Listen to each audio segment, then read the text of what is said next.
There is something different about this time of year. While the weather turns cold, people gather together, but not around fires, but in the high school gym of Soda Springs, Grace, and North Gym. What brings them all together on cold nights like this? Only the common love of basketball.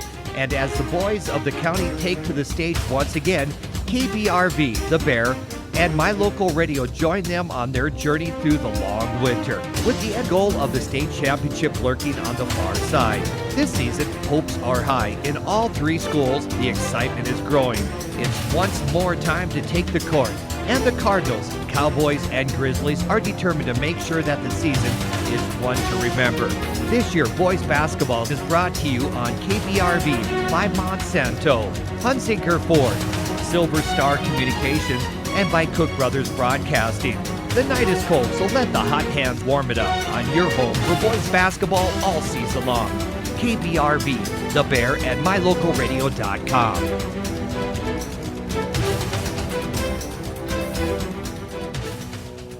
And welcome, ladies and gentlemen, out to the home of the Parma Holiday Invitational as the Soda Springs Cardinals boys and girls basketball teams getting set to take to the court, but they have a while to wait as there are still 4 minutes and 20 seconds left to go in the game preceding them between the Lady Emmett Huskies and the Mountain Home Tigers, as that is all taking place on the court as we speak right now, as the Tigers have a 51-44 lead on the Emmett Lady Huskies. As far as our games today, we have a doubleheader coming up for you all in the next 3 hours or so, as the Soda Springs boys will be taking on the Middleton JV Vikings, a team that they say JV, but talking to their coach, looking at the size, looking at the athleticism that they showed in some of the other games, it's not your typical JV team. They are definitely a team that can stand out there with the varsity boys. They're from a 4A school, and they have a lot of talented freshmen, including both of their big posts, guard Memlar and Tyler Robinette, both of them standing at above 6 foot and most likely above 6'3" or 4. And those two kids are going to be very big, very athletic, and both of them just freshmen as well. So we'll see how the Soda Springs Cardinals can handle that. Nick Weber, also another major piece that the Cardinals are going to have to handle. And this will be a very good test for the Cardinals post, seeing if they can take and assert some dominance on top of the Middleton JV Vikings post players, as a varsity player should be able to have the control down low in the post no matter who and what the size of the school is. You should be able to get that control. That'll be one of the big things to look at in the boys game. Also, another big thing to look at will be the guard play, as what can Ridge Thompson as well as Trey Smith and Kyle Olson do to try and get a little bit more offense going late in the game. Can they keep that production moving forward? Can they keep the momentum moving forward? Because that has been one of the problems for the Cardinals. The first 3 quarters of games, they've been able to cruise through them. They've been able to get big leads, double-digit leads going into the fourth quarter of play. But for some reason, they seem to stumble and trip up over themselves going into those final quarters of games right now, and particularly here at Parma, they were outscored 23-10 by the Weiser Wolverines in a loss to Weiser to open up the tournament, and then they were barely able to hold on against a very spirited effort in their contest against Ambrose, against the defending state champions from the 1A Division II level, as Ambrose was able to strike from deep, cut the lead down. Soda was able to win by 7, 59-52. So a lot of things to look at as we make our way towards that game. As for us, we're going to jump into our pregame show. We'll talk with sophomore Lexi Hart next on KBRV The Bear and MyLocalRadio.com. This presentation of Caribou County Athletics is being brought to you by State Farm Insurance of Montpelier, Idaho. State Farm is here to help life go right. Call Scott at 208-847-0141 for personal service. Let technology make life a little easier and give you peace of mind about your home. With affordable security and smart home options, Silver Star makes it easy to take the first step. Keep an eye on what's important to you and be able to act before an incident becomes an emergency. You're in good hands when you choose Silver Star.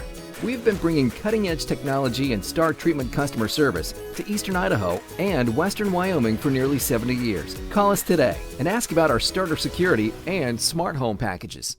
Get it to go at Patterson Quick Stop in Soda Springs and Patterson Easy Way in Grace, Idaho. From pizza to potato wedges, from burritos to the jalapeno-flavored corn dogs, from candy, clothing, car accessories, and fountain drinks, convenience is fun. And Patterson Quick Stop and Patterson Easy Way help to fill your needs conveniently. They have something for everyone. Food, fuel, and fun at Patterson Quick Stop in Soda Springs and Patterson Easy Way in Grace. Right here, right now. If you're looking for live local sports, local news, weather, live classifieds, and free photo downloads, search no more. MyLocalRadio.com has what you want. Watch your teams live or browse the tens of thousands of photographs of Wyoming, Utah, and Idaho high school events, from speech and drama competitions, rodeo, an array of different athletics, activities, community events, and so much more. Visit MyLocalRadio.com today and find what you're looking for. Whether it's warm outside and you need an air conditioning system, or cold outside and you need a new natural gas furnace, Reed's Plumbing and Heating has what you need to keep your family comfortable, and there's never been a better time to convert to natural gas. With great service and expertise, Reed's is your all-weather friend in southeastern Idaho. Call us today, 208-547-4466, and we'll get right to work making your home comfortable and cozy. That's Reed's Plumbing and Heating at 208-547-4466. Natural gas, it's worth asking for. Back out here at the home of the Parma Holiday Invitational, I'm Caleb Burgraff on KBRV The Bear and MyLocalRadio.com as the Soda Springs boys getting set to take to the court. And right now, they're waiting at the final of the Emmett Huskies and the Mountain Home Tigers. And right now, Mountain Home with a lead of 2, but the Emmett Huskies really making this one close. 51-49 the score right now, as it had been a lead of as many as 9. Now it has been trimmed down to 2 with 2 minutes and 26 seconds to go. As for us, the result of this game not necessarily something that is pivotal, so we're going to jump into our standout student interview as Lexi Hart, a sophomore at Soda Springs High School, had the chance to talk with us and join us. She joins us on our pregame show on KBRV The Bear and MyLocalRadio.com to talk about how her second year of high school is going. Caleb Burgraff here with Lexi Hart, who is a sophomore at Soda Springs High School. And Lexi, we actually talked with you last year, and since the last time that we talked with you, how have things been going? They've been going pretty good, I think. What are some of the new classes that you've been taking this year now that you're a sophomore? Occupational food. It's a lot of fun. We get to eat our homework, so it's pretty nice. Is that do you guys get to make the food for the snack shack or make the food for any of the events, or is it just, what's your favorite thing that you've made? I guess the better way to ask. Well, sometimes we made, for homecoming, we made a bunch of cookies for the dance, and it kind of depends on the event, I guess. Sometimes we'll be asked to make stuff, and it's pretty fun. I really like the desserts. I think the strudels were my favorite to make. Well, who doesn't like dessert? Dessert's always the best part of a meal anyways. Are there any other subjects that you've really enjoyed getting into? U.S. history, personally, I really like. I know a lot about history, so it's kind of fun to go over and learn into more depth about it. Is there a favorite time period in U.S. history that you really like getting into? Right now, the American Revolution. With that musical Hamilton out, I really geek out on that. So it's all right. I'm the same way, except I geek out on the Civil War. So, but yeah, it's always good to learn about how things are going. Has this been a good year to kind of get into history with the election and all that stuff going on? Yeah. Well, with the classes, especially during the election, we covered that topic a lot, and I think it's been really eye-opening for some of the students. Talking about teachers, who are some of the ones that you've really been able to get along with the most? Miss James and Mr. Skoski. Skoski really levels with you. If you're not doing so great, he'll let you know, and he won't really sugarcoat anything, so I think that's pretty nice. What do you look for in a good learning environment? What makes it comfortable for you to step into a classroom? When things are more hands-on and the teachers can be more comfortable around you when they don't act so formal. When you think about it, one of the groups that you're in is also a class here at the school. That's the Soda Pops. You guys have been going through a little bit of a transition, new teacher coming in Mr. Carroll. What's that been like, and what are some of the things that you guys have been doing at Soda Pops with your concert just wrapping up? Well, it's been a little rough with the new teacher. He teaches us very differently from how we were taught last year, so some students have a lot of mixed emotions about him, but I think it's a good thing that he's changing things up a little bit, because he's been educating us more on the actual concept of music instead of just teaching us songs. Now that the Christmas concert is over, we know what to expect for our spring concert. Looking at it to wrap things up, just one more question for you, and that's when you think about advice that you would give to students now that you're a sophomore, what's some advice that you would give to a freshman coming into the school for the first time? Be confident with yourself. Don't try to just kind of blend in, stand out. Making memories is probably the best part about high school. The only way you make memories is by trying new things. Lexi, thanks so much for the time, and good luck as you continue on through this years. Thank you.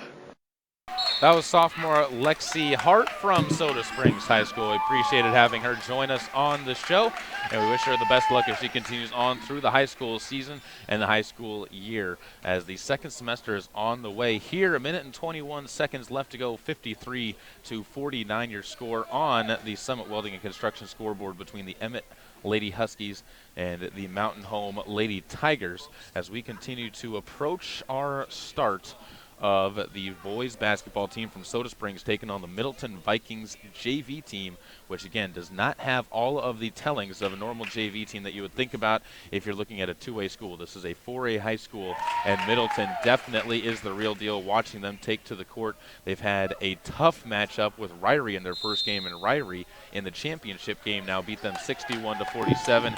Middleton then took down Compass Charter 69-21 in a game that really they could have been won by more, but they pulled off the Dogs in that game, and of course there was the running clock late there as well. So Middleton taking on Soda Springs. As far as the Cardinals, their road here went through Weiser to start things out. They had a solid lead on Weiser going into the fourth quarter of play and even middle of the fourth quarter of play, but with about 4 minutes left, Weiser caught fire and was able to win that game 58-52. To send Soda Springs to a matchup with Ambrose, who lost to Caldwell 62-37 on the first day of the tournament. Soda Springs had a big double-digit lead on Ambrose as well. Watched that start to disappear on them as they had it up to 16.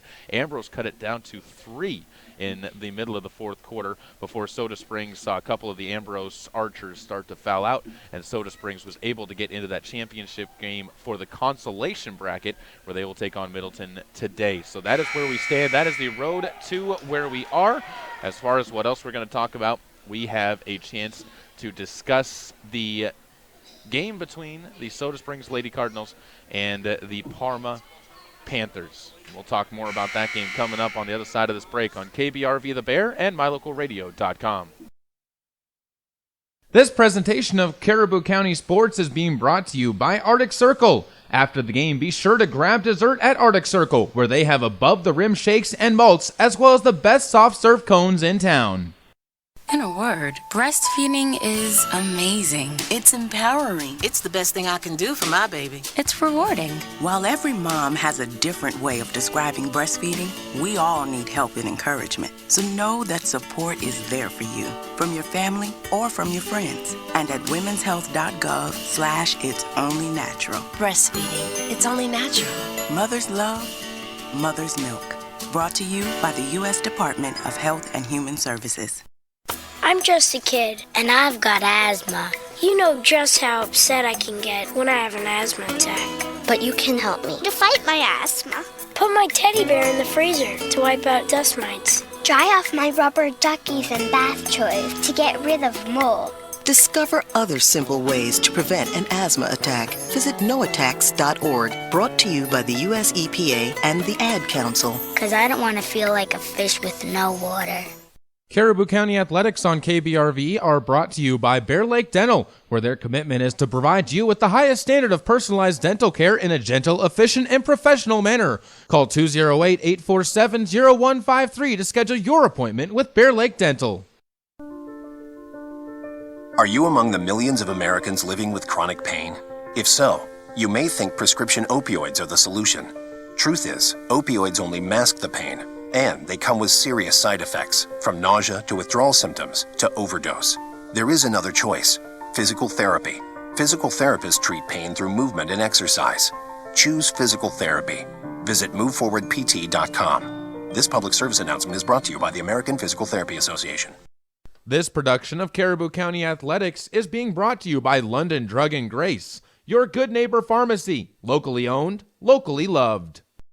Welcome back out to the home of the Parma Holiday Invitational. I'm Caleb Berggraf, as Kirby Martineau has made his way back from the hospitality room here and is sitting to my left now. And Right now we're waiting on the final girls consolation side of the bracket game to wrap up before the Soda Springs boys will take on the Middleton Vikings. And we had a chance to sit down and talk with the head coach of the Middleton Vikings. But before we get to that, we'll talk with Kirby a little bit. You and I had a chance to watch a bit of the game between Charter Compass and Middleton. And Charter Compass, not a great school. They're very thin, and they were coming into this game missing 4 starters. I was talking to one of their players beforehand, so they were very thin. But when you beat a team 69-21 as a JV team, you're definitely doing something right. And I think this Middleton team is going to be a team that Soda Springs has to watch out for.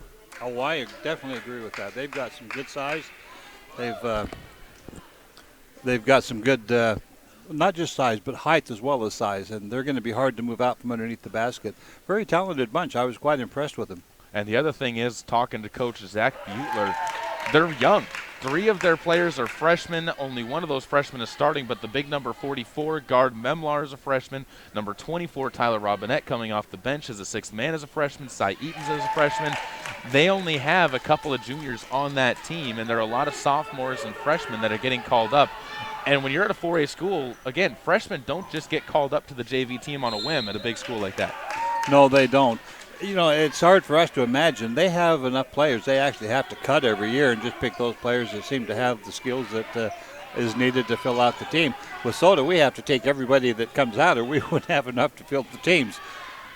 So as we wait, 14 seconds to go between Emmett and Mountain Home right now, as a foul is going to be called. Emmett will be shooting free throws, but this game pretty much wrapped up on a 6-0 run by the Mountain Home Tigers, and they lead 57-49 with 13.7 seconds left to go on the clock. As for us, we're going to jump into our interview with the head coach of the Mountain Home Tigers, as he was very excited about this opportunity to take on the Soda Springs Cardinals. Says he saw a couple of matchup problems that his team is going to have to deal with. He joins us now on KBRV The Bear and MyLocalRadio.com. Caleb Burgraff joined here with Coach Zach Butler from the Middleton Vikings. And Coach, you're the JV team coming here, and unlike a lot of JV teams, you guys are very deep and you are very experienced out there on the court, it seems. What are some of the things that you've noticed from them this season and this year? Well, we've got a diverse group. We're about a third juniors, about a third freshman, third sophomore. We've got some big kids. 2 of the biggest kids are actually freshmen. They've just played a lot of basketball. We've had a kind of just about a 500 season. We've played 5As for our preseason, and we beat Capital, and then we dropped a few. Watching Soda Springs a little bit yesterday, there's going to be a little bit of matchup issues there with they're just physically bigger and quicker than us, from what I could see. That press will really challenge us. We've got some league play coming up. We start all our league play next week through January and February, and this will be good preparation for that for sure. When you look at the depth that you guys have, it really goes with some good outside presence and some good inside presence as well. You mentioned the 2 big kids in Robinette and then Memlar, but also you have some guards out there that can shoot. And I noticed Dax Wyatt can definitely hit the 3-ball a little bit, and then some of your other starters. How does that help you as a coach, especially as a JV coach, to teach them the varsity game and teach them the balance that is needed? Oh, I feel very, very fortunate. Really, at the JV level, I could start any of the 10 boys. They all bring a lot to the court as far as the JV squad goes. We're real senior heavy on our varsity this year, and so it gives these guys an opportunity to really develop and really working on basketball IQ with them, helping them realize when things are taken away what our options are. So it's something I feel very fortunate to do, to coach these guys. When you think about your team as well, looking at those big posts, what do they do best? What are some of the things that they helped you out with here when you talk about trying to be tough and trying to be leaders on the team out there on the court? They do a good job rebounding for the most part. Nick Weber can jump out of the gym. When he decides he's going to go to the rim, he can really get up there. Those freshmen, against Ryrie, they had some learning that went on there. I think Ryrie's big guys combined for 35 on us. We got in a little bit of foul trouble. So we'll see if we learn from that tonight.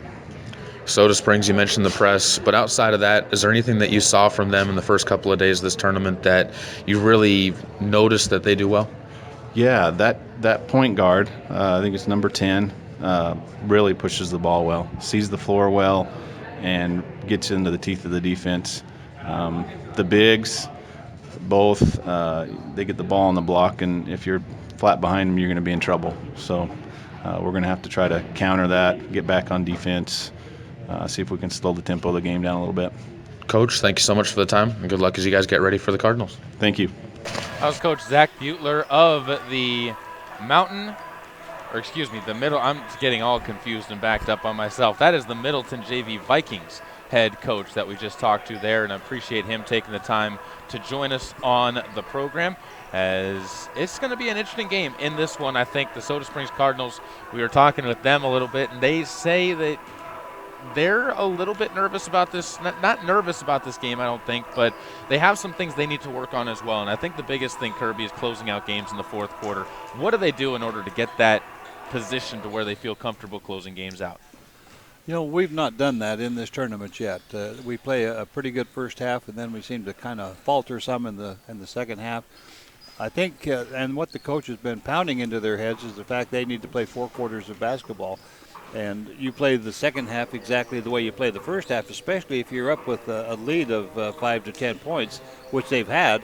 But on the other hand, if you're down by that many, then you need to look at making some major changes. But I think they're just going to want to go with what they've done all year long, and they think that's going to be enough to beat this team. And I really think so, too. I don't think that this team, and you even heard it from the Middleton coach and Zach Butler, there's some matchups that the Cardinals can take advantage of, especially against those younger kids. They're athletic. They are very, very athletic when you look at some of those kids. But, again, they're young. They do make mistakes. They do have moments where they're going to get beat, where they're going to get – you can drive on them, where you can get them with a move maybe they haven't seen before.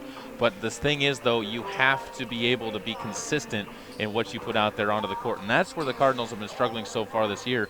They'll have a half, they'll even have 3 quarters worth of great play, but they are going to they've been mediocre at other times on the season. So that is going to be their biggest test. When we come back, we'll talk a little bit more about this game. We'll also give you a look ahead to the girls' game, which is going to be coming up, as the Soda Springs Lady Cardinals will be taking on the Parma Panthers in the final game of their Parma Holiday Invitational. The Soda Springs Cardinals coming off of their first loss in the last 3 years at this Holiday Invite. So we'll find out what exactly they need to do on KBRV The Bear and MyLocalRadio.com. This presentation of Caribou County Athletics is being brought to you by Crop Production Services of Bancroft. Call 208-648-7891 to learn how to get the best production out of your crops. When the time comes, you'll want true compassion balanced with clinical care for your mom or dad, grandma or grandpa. Edgewood Assisted Living Center in Soda Springs provides a warm, caring, and secure environment for individuals who need medication assistance, healthy meals, and assistance with daily activities. You can help by introducing them to our Assisted Living Center. Come on in for a tour and consultation. Find out about our monthly move-in specials and respite visits. Furnished suites are available. Call 208-547-0257. The Edgewood Assisted Living Center in Soda Springs, Idaho, a place to call home. Hi, I'm Todd Hunziker. Most dealers focus on the experience you have just a few moments that you're in their store. At Hunziker Ford, we want to keep you happy forever, and to prove it, we offer warranty forever at no cost to you. So here's the deal. All you have to do is follow the maintenance schedule on virtually anything you buy from us, and the expensive powertrain components are covered forever. That's Todd Hunziker Ford, just east of Lava Hot Springs on Highway 30. It's just that simple. Here's a look at some of your Lalaton's food specials for the week of December 29th through January 4th. Start your trip to Lalaton's off by grabbing raw shrimp at $5.99 for each 16-ounce, 26 to 30 count container. They also have lobster tails if you're craving seafood. 4 to 5 ounce lobster tails are just $5.99 each. Looking for some vegetables? Extra large Roma tomatoes are 99 cents a pound, and large avocados are just 89 cents each. Close it out with one of the special tasty treats from the Lalaton's Bakery, and you have yourself a fine meal. Those are just some of your Lalaton's food specials in Soda Springs. Imagine a mining company who nurtures butterflies. At Monsanto, we plant wildflower seeds on recently mined land. The flowers support a thriving butterfly population, which then feeds small birds, who are in turn hunted by eagles and hawks. By paying attention to nature's detail, Monsanto sustains a broader ecosystem. That's one reason why 6 federal and state agencies have honored us with their highest award for excellence in annual operations. Monsanto. Imagine. Welcome back out to the home of the Holiday Invitational. I'm Caleb Burgraff, bringing you live coverage as the Soda Springs Cardinal boys and girls wrap up their day. Doubleheader action as the boys will be followed directly by the girls in the third place game, the boys in the Consolation Championship. And Caleb, I'll bring in my partner Kirby Martineau once again. And Kirby, looking ahead to that game, Parma, a team that's hosting, a team that is on the rise. Last year, not a very good performance at this tournament. A good team for the Cardinals to come with that bounce back against, because if they can come out and put on a hurting early, that would be a good chance for them to really get themselves back into a groove after the loss yesterday. They definitely would like to win this ball game, no question about it. It's always nice to go home with some hardware. But more important than that is the fact that they need to go home knowing that, they can get back on a winning streak and wrap up the district play. We're right in the middle of that right now with 2 games under our belt. We got 6 to go. So that's what they're really hoping to do, is just kind of wrap this up here in the tournament, carry that win, if they can get it, into the rest of the district play. And you mentioned district play coming up, and pretty much after this, it's all district play for the Soda Springs Cardinals. They really don't have, many more games outside of the district other than a couple at Snake River that are coming up that they're going to have. And those 2 are going to be some very tough contests as well. In fact, that's the first game that they have coming out of the break, is Soda Springs traveling to Snake River on January 3rd. That'll be a very good test. And then after that, Snake River on the 6th. And then you go straight into conference play with Westside, Aberdeen, Malad, and Bear Lake. And I'll tell you what, the district is going to be a tough test. So this will be a good final chance for them to push themselves into that test. What really matters as far as high school basketball goes, it's always good to learn and develop your players as best you can leading up to that district tournament. You don't even have to win all your district games. Everybody's seated in the tournament except that last place team. So it starts all over again. You still have to win so many games to get to the state tournament. So they really want to prepare themselves, though, so that they can go into that tournament strong. We'll take one more break. 2 minutes and 50 seconds to go. Starting lineups are coming up next on KBRV The Bear and MyLocalRadio.com. Brought to you by Mountain View Dental as the boys get set to take on the Middleton Vikings. This broadcast of high school sports is being made possible by the Mound Valley Cattle Company in Thatcher, Idaho, serving Utah, Idaho, and Wyoming. So, who's going to do what? Flashlights? Nowhere to be found. Emergency supply kits? Not packed. What about blankets? We have an old towel. Cell phones? May not work. Emergency water? Not a drop. Perfect. We all know where we're meeting if we're separated. The library. On Jones' house. The bus stop. And I'll be waiting here wondering where you all are. Great. It sounds like we don't have a plan. Winging it is not an emergency plan. Make sure your kids know what to do during an emergency, who to call, where to meet, what to pack. Visit ready.gov/kids for tips and information. Brought to you by FEMA and the Ad Council. Caribou County Athletics are being brought to you by Bear River Head Start, where they are now accepting applications for preschool. Call 435-755-0181 and enroll your 3- or 4-year-old children today.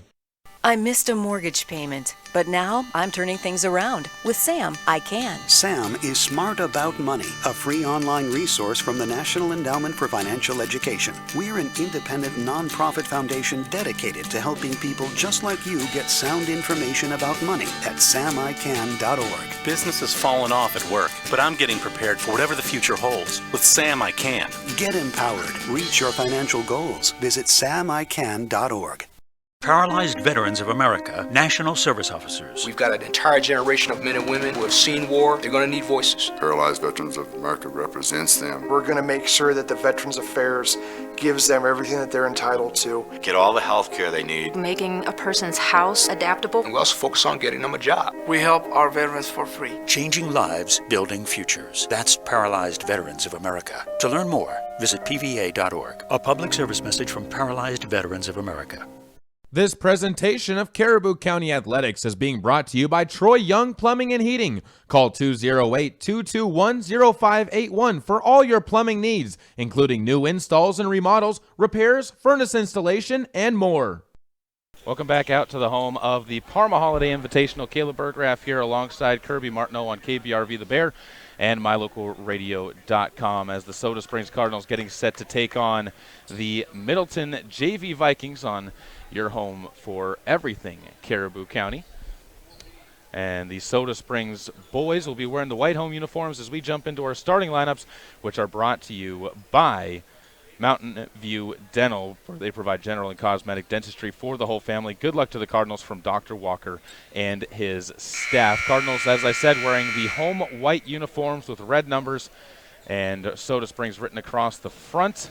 Middleton wearing their road blues, as they will have the Marquette down the sides. Middleton starters: number 2, Graydon Webb; number 4, Thomas Blazina; number 5, Grant Davis; number 20 is Nick Weber; and number 44 is Gard Memlar, the big body that you see to the near side. It'll be Nick Weber taking the opening tip against, don't worry about that, against Henry Workman, as the opening tip will be won over by the Soda Springs Cardinals, and Rich Thompson falls out of bounds, and it's turned over to the Middleton Vikings as he fell onto the far sideline. And the ball will be into the favor of the Vikings to open things up here. 7 minutes and 58 seconds to go. Middleton will watch Graydon Weber inbound the basketball. Inbound the basketball as Memlar comes up to get the ball near the top of the key. Hands back off to Weber, who looks to his left and passes one on the ground to Thomas Blazina. Blazina gets it back to Weber. Memlar in at the left elbow. Takes it away from Olsen. Is Olsen able to get the steal nearly, and Blazina will move it back to Weber on the right side wing. Back to Blazina. He steps through, puts a shot underneath to Nick Weber, who misses a short jumper, and it's rebounded by Henry Workman on the play. Back the other way. We're still there. As the Soda Springs Cardinals go to the near side, Rich Thompson over to the left. Grant Davis misses, and it'll be brought up the center of the court. Blazina to the right side. Graydon Weber on the wing. Passes to the right elbow. Nick Weber. Bounce pass to Blazina. Back up top to Graydon. He looks inside to his right. Now pass to the left side, right side corner to Grant Davis. Underneath. Memlar outside to Blazina. Steps into the lane. Puts up a little hook shot with the right hand and softly knocks that one in. And all of a sudden, it is a 2-0 lead for the Middleton Vikings.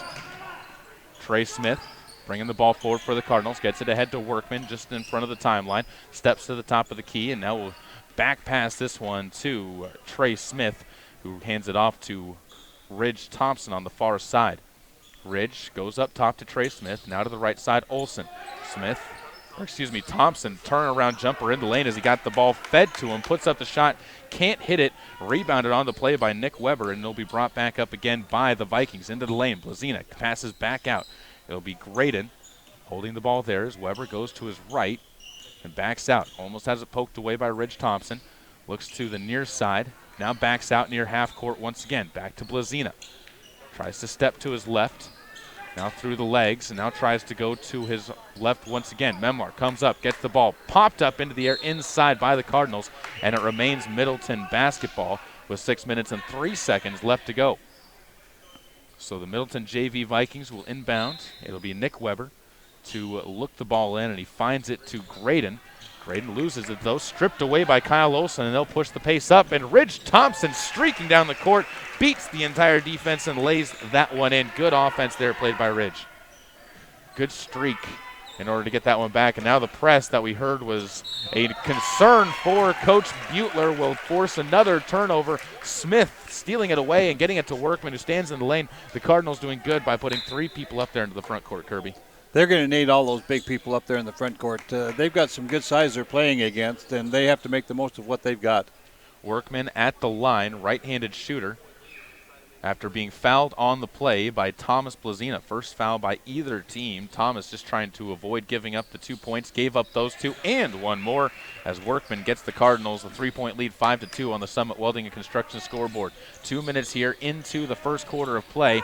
It'll be the Vikings bringing it up, almost throwing it away inside the lane. A blown shot attempt from Grant Davis, who checked in. A foul on the rebound is going to be called against Kyle Olsen as he gets his first.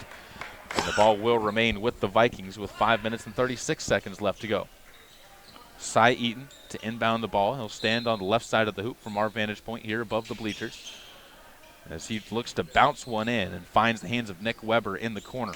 Around to Blazina, who bounces one, trying to get it down to Memlar. Memlar has it go off the foot of Kyle Olsen in front of him, as the Cardinals really putting a lot of focus onto the bigs for Middleton right now, not wanting to get it into the paint. The guards are having some freedom to move around. Ball to be inbounded. as Eaton gets this one in. It'll be back to Eaton as Memlar gave it to him. Right side, Blazina down low, finds Weber. Skip pass to the near side, up top to Grant Davis. He's guarded by Olsen, stripped to the ball, but it bounces straight into the hands of Eaton. Cy gives one back over to Grant Davis, and a foul down low will be called on Will Sims for reaching around Memlar, and that's one of the mismatches that the Vikings have in their favor. Memlar really just a big body out there despite being a freshman. It's going to be tough to play against those guys. Not only are they tall, but they're big and strong as well. They really clog up the lane for us. Ball passed in.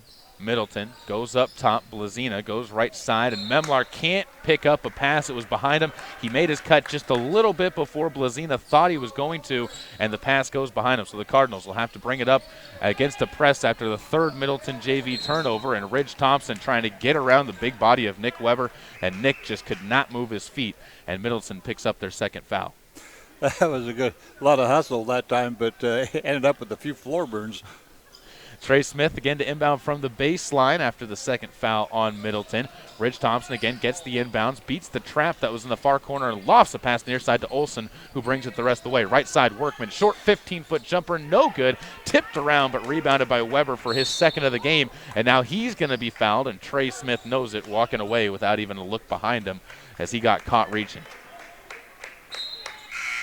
An aggressive play by Trey Smith, but in this game, aggressiveness is good as you're going against a team of very young players from Middleton. As into the game, Riley Simmons will check, replacing Trey Smith, who takes a seat on the bench. Also, Riley Harris back into the game as well. 4:50 to go, 5-2 your score on the Summit Welding and Construction scoreboard. Up a court, it'll be Weber into the middle of the paint. Grant Davis almost loses it, gets it back at the top of the key. Blazina on the near side takes it from the wing into the paint before kicking it right side where Davis is open for three. That's short off the front of the rim, and Ridge Thompson gets his first board of the game. Into the lane, Ridge Thompson passes one through to Olsen, but a jump ball is going to be called first as Olsen was tied up by Blazina on the pass into the lane, and it remains Cardinals basketball underneath the basket.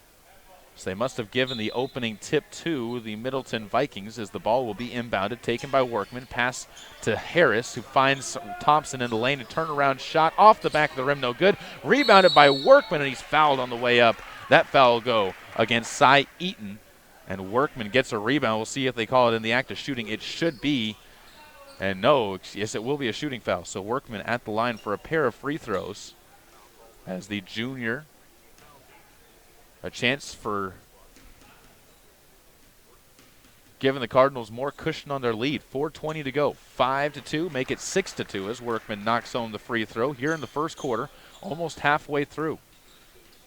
And the patience the Cardinals are showing are really doing them good, but they also are trying to figure out when to press it. They're not being too aggressive on the defensive side, just being enough to be a little fly in the ointment, but their offense is definitely giving them some opportunities. Grant Davis, though, pulls down the rebound after a missed free throw. He throws it away, trying to find Cy Eaton, and Middleton now, Kirby, turning it over 4 times, once a minute basically. They need to slow it down just a little bit. They're playing just a little bit faster than what they're used to playing because they're playing a quicker team, but they just need to slow it down a little bit, make sure their passes are good, and they'll be fine. Tyler Robinette checks into the game, another big freshman, and it'll be a pass underneath by the Cardinals as they beat everybody down the court, and Riley Harris ends up laying that one in with an easy bunny, and the Cardinals lead goes to 6, 8-2 on the Summit Welding and Construction scoreboard. Middleton beats the press. Blazina lob pass underneath to Weber. Grant can't pick it up, Nick can't pick it up. It goes over to Cy Eaton, right side corner. Nick Weber again misses on a 3 ball, and the rebound is going to be picked up by Henry Workman for his third.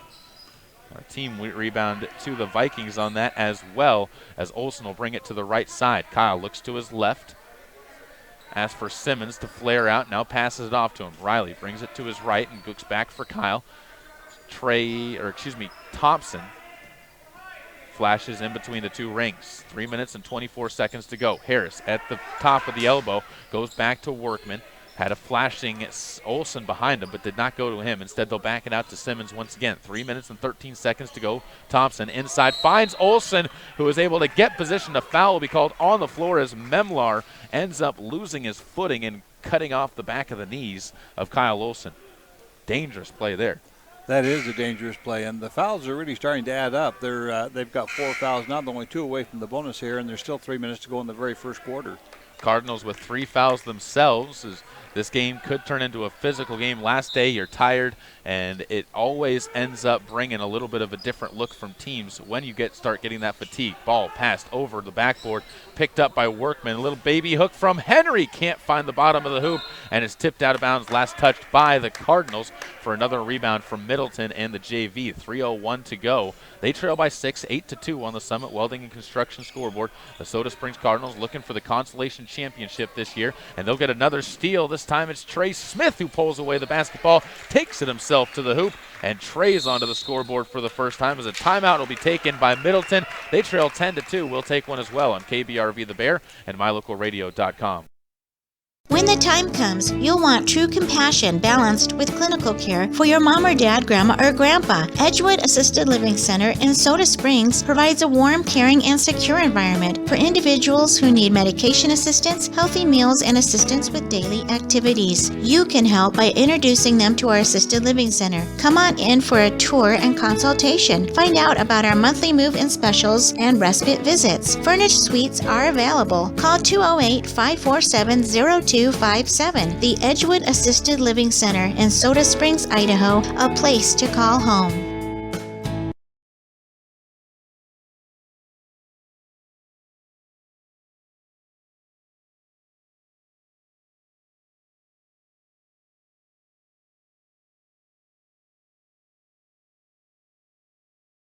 Welcome back out to the home of the Parma Holiday Invitational. The Middleton JV Vikings down by 8 to the Soda Springs Cardinals.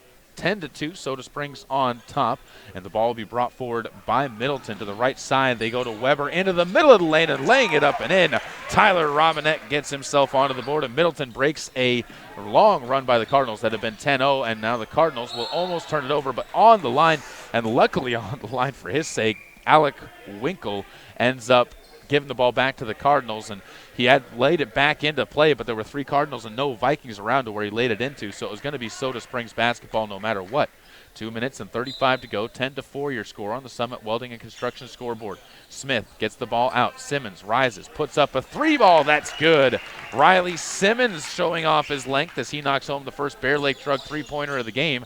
2 minutes and 26 seconds to go. The Cardinals lead up to 9, biggest of the game. To the right side, it'll be a drive coming from Robinette to the low side. Bounce pass to the top of the key finds Cy Eaton. He gives it to the left side corner where Alec Winkle misses on a 3-ball, and the rebound goes to Riley Simmons. Riley gives to Trey Smith underneath. Workman all alone under the hoop. Lays it up and in. Henry's up to 6 points in the game, and the Cardinals lead by 11. 15-4 with 2 minutes left to go. Soda Springs really starting to pull away from Middleton, a team that, again, has held its own all throughout the tournament so far and really hasn't been blown out like this. This an incredible turn of events. 11-point lead for the Soda Springs Cardinals on the Summit Welding and Construction scoreboard. Near side, Dax Wyatt looks to his left and throws the ball away, and Trey Smith flying into the bleachers on the left side tries to save the basketball, but it'll be Middleton ball to inbound from the near sideline, and Cy Eaton will do the inbounding. Henry Workman checks out. Into the game, Morgan Steele. Also, Riley Simmons will check out as Will Sims comes back in for Soda Springs, joining Dylan Downs, Riley Harris, and Trey Smith. Ball inbounded to Robinette. Eaton bounces it up top, taken there by Wyatt. Looks to his right. Dax steps into the lane, now pulls it back out at the free throw line. Flips a pass to the right side corner. Down low, they get it to Nick Weaver, who lays one up too strong, and it's off the back of the rim and rebounded once again by Trey Smith. The looks are sometimes there for Middleton, but they haven't been finishing. Cardinals on the other side. We'll see Morgan Steele fire up a shot that goes out of bounds after the rebound was poked away by the Cardinals. And it's back to Middleton again, 15-4, a minute left to go with some change here in the first quarter of play. Up the right side of the court, Wyatt steps to the top of the key, looks into the middle, now floats the pass to the right side. Taken there by Eaton, back up top. Wyatt holds onto the ball once more, steps to his left, and gives the ball into the short corner. Alec Winkle back up top, finds Dax. He steps into the lane. Wyatt bounce pass down low, blocked away by Sims, but they'll call the foul. It looked like a good shot by Nick Weber was just denied at the hoop, but Will Sims will be called for the foul, blocking after the shot went up, and Weber will step to the line. First free throw is good. Makes it a 10-point game, 15-5. Soda Springs on top with 50.2 seconds to go here in the first quarter. That's a tough break for the Cardinals, but it does slow it down a little bit. They can catch their breath and then get their offense reset coming out of this. Second free throw for Weber. Up. No good. Rolls off to the near side. Rebound out of bounds. Picked up by Robinette as it was poked back in. He gets another chance as the right side pass will come to the top of the key. Stripped away by Steele, and he's called for a foul now. Morgan Steele is going to pick up his first after almost forcing a turnover. And they're going to call the foul on Middleton. So Morgan remains clean. The foul on Middleton goes on Tegan Robinson. It's his first, and a turnover by Middleton is their sixth. So the Cardinals get the basketball back. Ridge Thompson will bring the ball forward. 37 seconds to go. 10-point edge for Soda Springs. Ridge gives a pass up. Dylan Downs all alone. Top of the key. In and out for three. Can't get it to go. And the rebound rolls out to the right side where Dax Wyatt comes away with the basketball. Brings it up, and Wyatt looks to his right, down by 10, floats a pass. It'll be Eaton. Side shot up and too strong.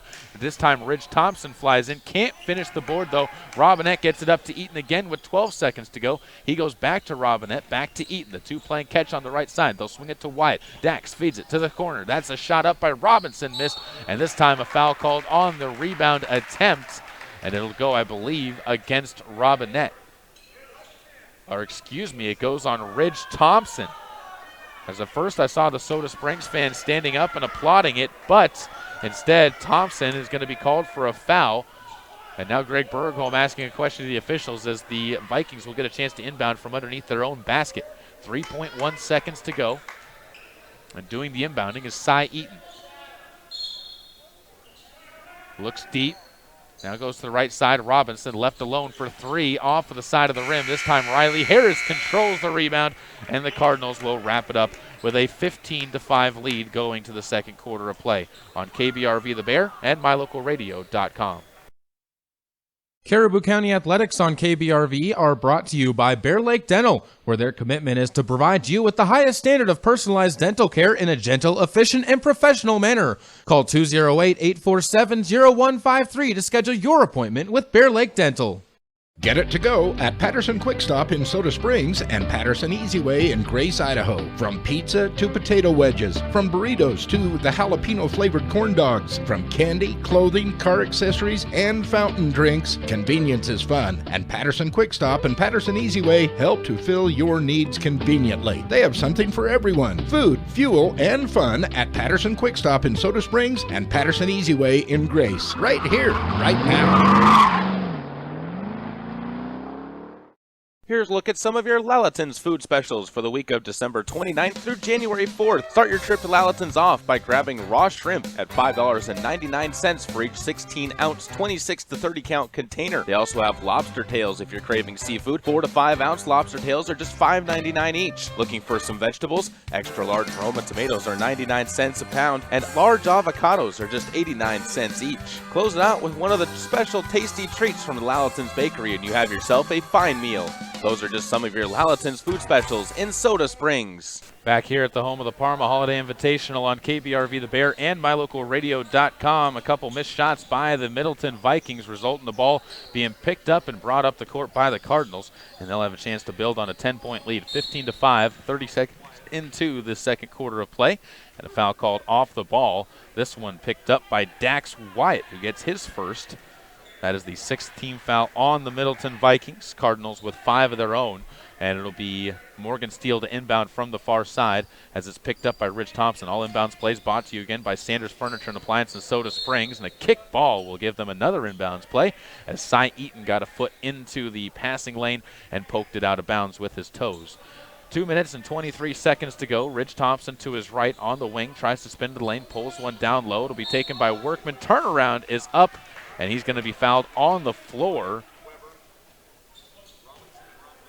And so the Cardinals will have inbounds. No, it's going to be free throws coming up as the foul picked up on the play, I believe, by Cy Eaton. It goes as his second, and Henry at the line will have 2 free throws. Checking out of the game is Nick Weaver. Guard Memlar will check back into the game as Workman steps to the line for free throws. 7 minutes and 17 seconds to go. First free throw, no good. Rebounded, though, by Riley Simmons as it was on the floor, but it's bonus time, and Riley lays it up and in. So the Soda Springs Cardinals are able to cash in despite missing the free throw, and it's 17-5 with them up by 12. Middleton now throws the ball away down the far sideline, and another turnover for Middleton. 7 turnovers by the Middleton JV, 1 for the Cardinals so far. You like those numbers? I like the numbers for the Cardinals. That's a great game they played so far. 7 minutes left to go here, second quarter of play. Riley Simmons with the ball on the far side wing. Back up top, Morgan Steele gives it inside to Harris. Riley backs his way into the post. Turnaround layup is going to roll around the rim and finds the bottom. Riley's up to 4 points, and the Soda Springs Cardinals veterans are really starting to take over this game. It'll be a ball picked off as Dax Wyatt tried to step between a couple double teams, taking it coast to coast, turns it over to the Cardinals again. They'll find Riley Simmons, steps to the right side, a little teardrop floater. Riley Simmons having the game of the season for himself, 7 points, and his energy definitely making a difference off the bench. 6 minutes, 21 seconds to go. Eaton fires a pass up ahead, picked up by Robinette. Pass backdoor is going to be blocked away by Simmons. He's called for the foul. He can't believe it. He got there late, though, and I think that's what the official saw, as Memlar is going to step to the hoop for a pair of free throws. The hustle by Riley Simmons absolutely out of this world right now. He has just played a great game.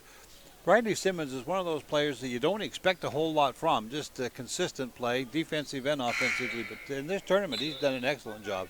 Definitely taking some steps forward. He'll check out, as does Morgan Steele and Henry Workman. Into the game, Trey Smith, Kyle Olson, and Dylan Downs for the Soda Springs Cardinals. 6:15 to go. First free throw was missed by Memlar. Second free throw coming up for the big freshman. So he will crouch down. Fires up the second shot. That is good, and it cuts the lead back down to 15, 21-6. First points of the second quarter for Middleton there. Ridge Thompson with the ball on the right side wing, gives to Dylan Downs near the top of the key. Feeds it around to Trey Smith at the free throw line. Bounce pass on a pocket pass to Olsen, who rises for a fader. Can't get it to go, and Robinette pulls down his third rebound of the game.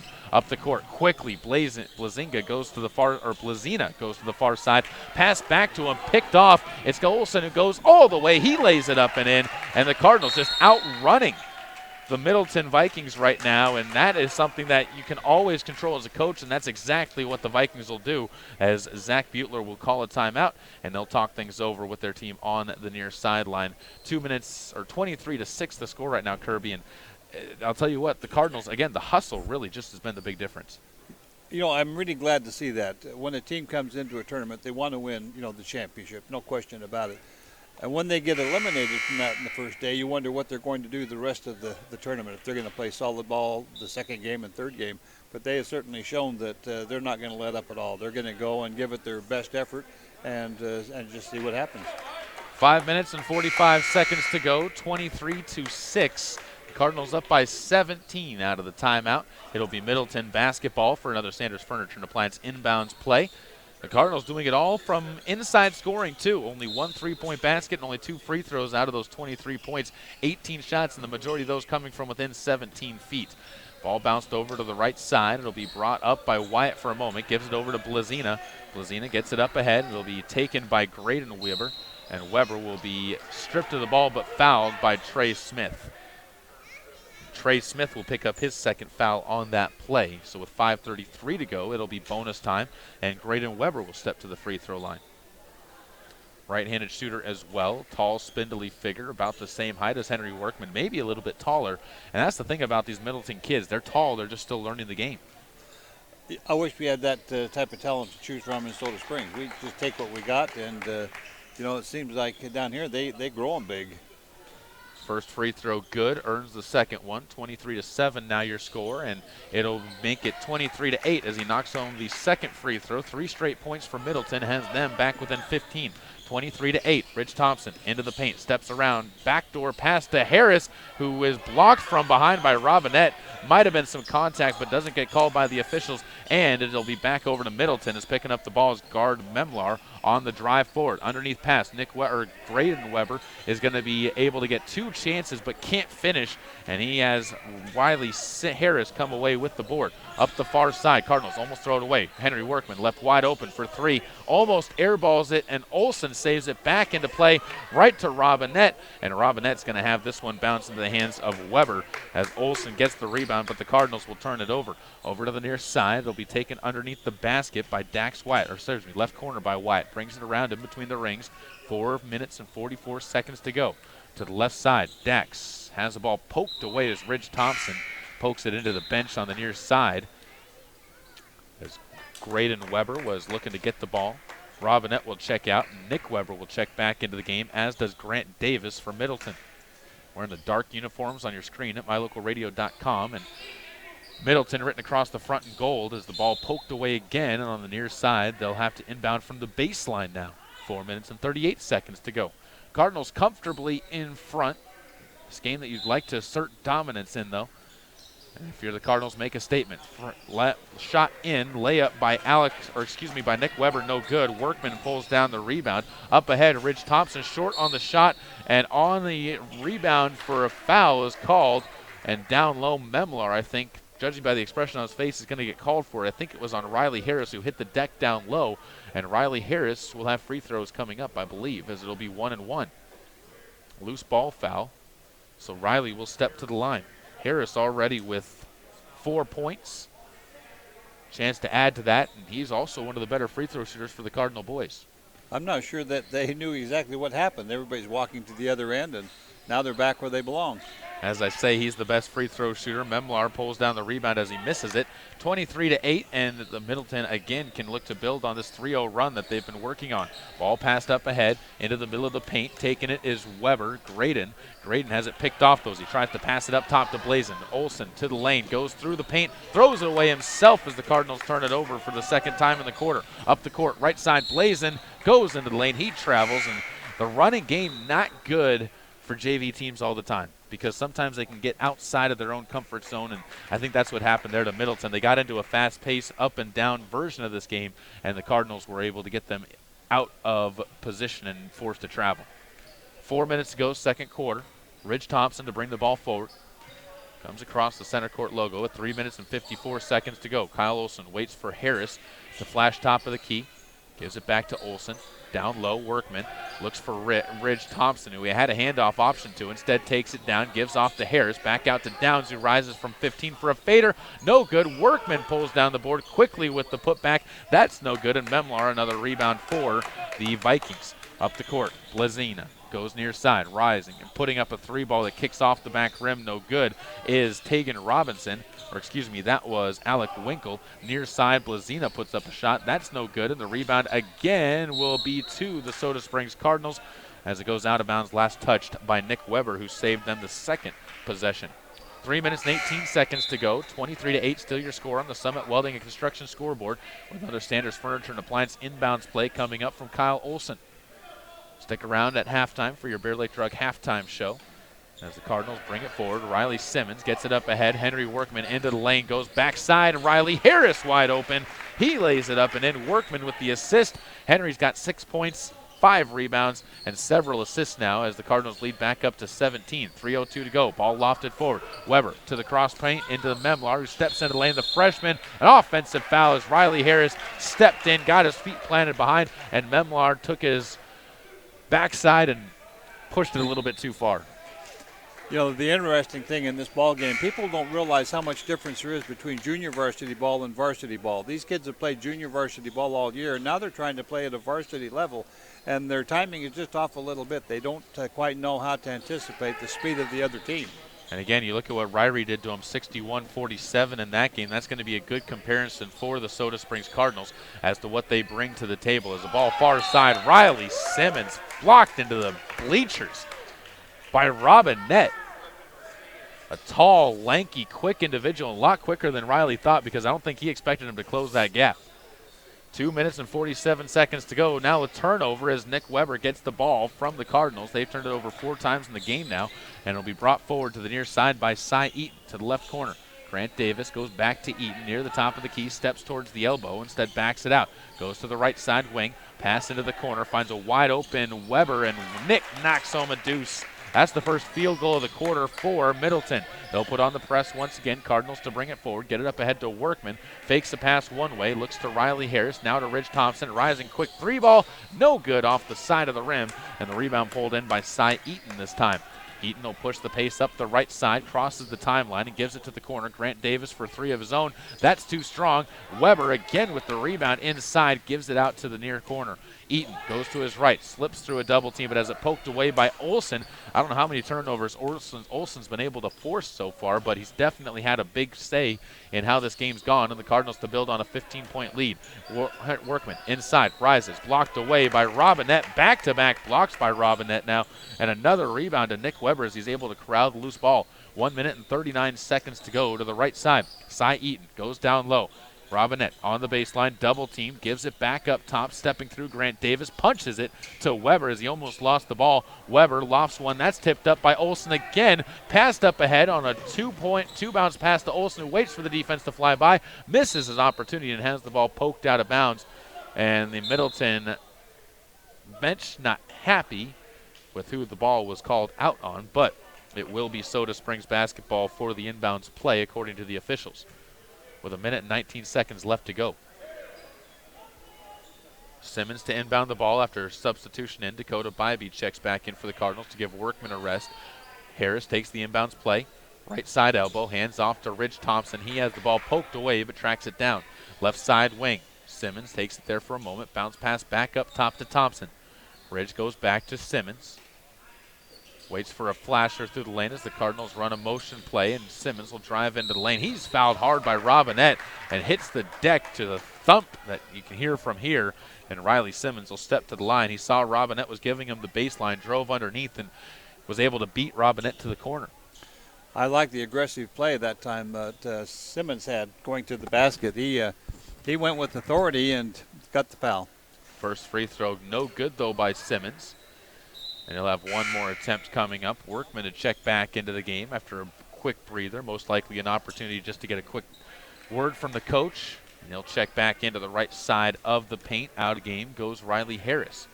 1 minute left to go. As the second free throw by Simmons, able to find the bottom of the basket.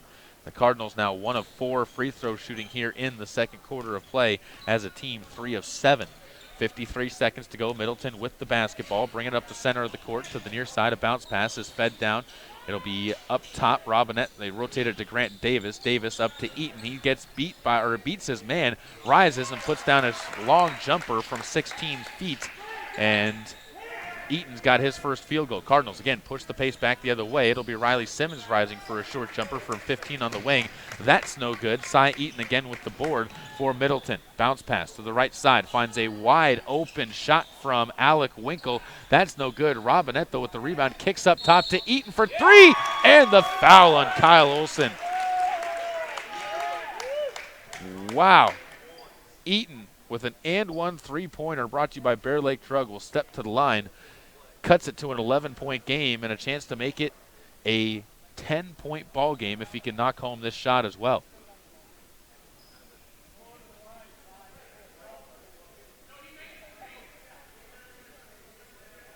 So the official's going to talk things over. Not sure this should be this difficult. Three-pointers should count. Olsen, the one who fouled, and he was the only one he could have fouled, was Eaton beyond the arc. And the foul call came before the basket went down. I'm not sure what they're discussing out there. There's only one player that it could have been called against. Excuse me. So they're going to call the foul on Nick Weber. So it is not on Olsen. So it was confusion on who the foul was on. And instead it will be on Middleton. So free throws coming up for Olsen. That's why they were signaling that. But again, I'm confused as to how Olsen got fouled. I didn't see him necessarily be fouled by anybody. I didn't either. I was expecting Soda Springs to shoot some free throws here, or the other team to shoot some free throws on their end, but instead we move clear back to Soda's end. Instead, 2 free throws for Olsen as it's double bonus time, and Kyle knocks home the first. He's got 3 points now, and the lead up to 12 for the Cardinals. 18.1 seconds to go. I think the confusion a little bit there on both sides. So the second free throw will come up from the senior Olsen. Dakota Bybee takes a seat on the bench. Dylan Downs back into the game for Soda Springs. And the right-handed shooting Olsen will survey the basketball, gets it to where he likes it, puts up the free throw, and that one no good to the far side. Rebounded on a good box out by Weber, and Nick gets his 8th rebound of the game already. 27-15, 11 seconds to go as Middleton will hold for the final shot. Pass to the near side. Robinette loses it, gets it back, throws it away as it's going to be picked up by Riley Simmons. Clock winding down. Simmons at the buzzer, can't get it to go anyways. I don't know if he got it off in time, even if he had, but the steal will keep the score at a 12-point game. The Cardinals held to only 12 points in the last quarter of play, but they have an advantage by 12 over the Middleton Vikings on KBRV The Bear and online with our live video stream at mylocalradio.com. This presentation of Caribou County Athletics is being brought to you by Arctic Circle of Soda Springs, where you can get burgers made from premium Black Angus beef, as well as fries and onion rings with their delicious fry sauce. Be sure to top it all off with a soft serve cone piled high and dipped with their delicious chocolate topping. Hi, I'm Todd Hunziker.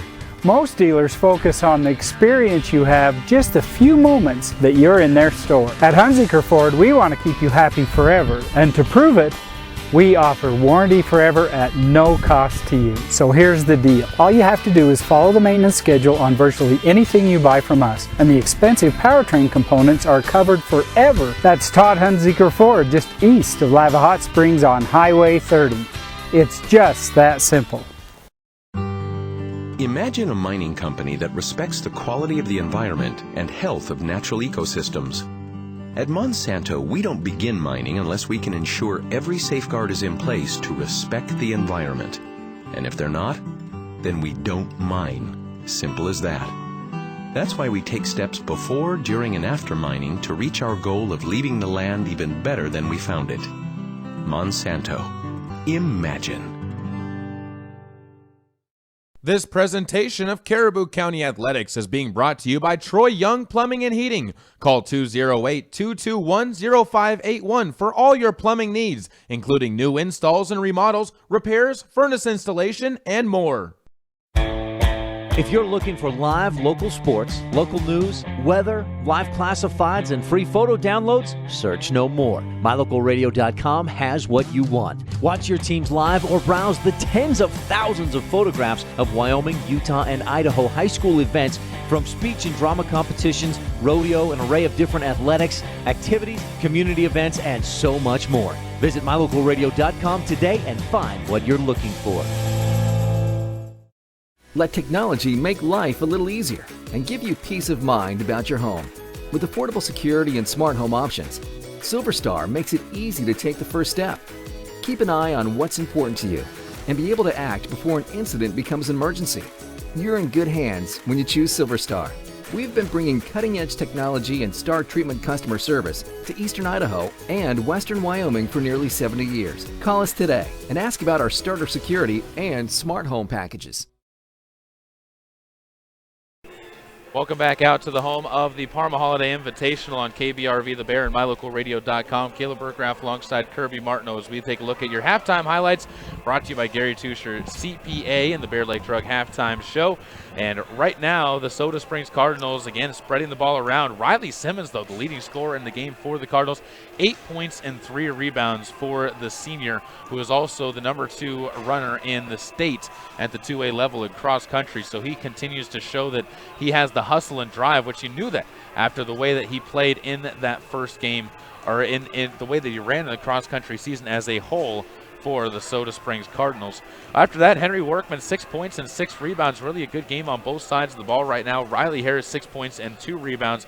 Kyle Olson, 3 points on the board. Rich Thompson, 2 points and 1 rebound, and 2 points and 1 rebound for Trey Smith. And the thing I like most about that stat line right now for the Cardinals, they're getting points from players that you don't normally expect them to get points from. That's what a coach loves to see. Somebody's got to step up when the top performers aren't quite there. And certainly today they've seen that happen with some of their other players. 27 total points for the Cardinals as they lead 27-15 at the half. 14 rebounds, 4 of 9 free throw shooting on the other side for the Middleton Vikings. They're spreading the ball around as well, but they haven't seen the consistency that the Cardinals have. The one place where they have seen the consistency is rebounding. They're out-rebounding the Cardinals by 8 right now, which just shows the length that Middleton has out there on the court. They may not be as strong as the Cardinals necessarily, but they are definitely as tall and as long. They are, and they're going to develop into some great basketball players. But like I was mentioning earlier, when you play JV ball, that's entirely different than playing varsity ball. There's a lot of change in those two programs, and now they're throwing these young people into the mix of a varsity game, and they've had their struggles in the first half, but I thought they played very consistently, and they're doing quite well. As far as Middleton is concerned, 5 points and 2 rebounds for Cy Eaton to lead the way. Nick Weber, 3 points and 8 rebounds, as he has definitely had a good night. 2 points and 1 board for Graydon Weber, 2 points for Thomas Blazina, 2 rebounds for Grant Davis, 1 rebound for Dax Wyatt, 2 points and 4 rebounds for Tyler Robinette, and guard Memlar, 1 point and 3 rebounds. And again, you got to remember that Robinette, Memlar, and Eaton, all freshmen, and those three are carrying quite a bit of the weight for the Middleton Vikings. You know, I don't think we've had a player the caliber of these freshmen coming in, at least not in the days that I played basketball. The size and the quickness and the athletic ability these young people have is just amazing to me.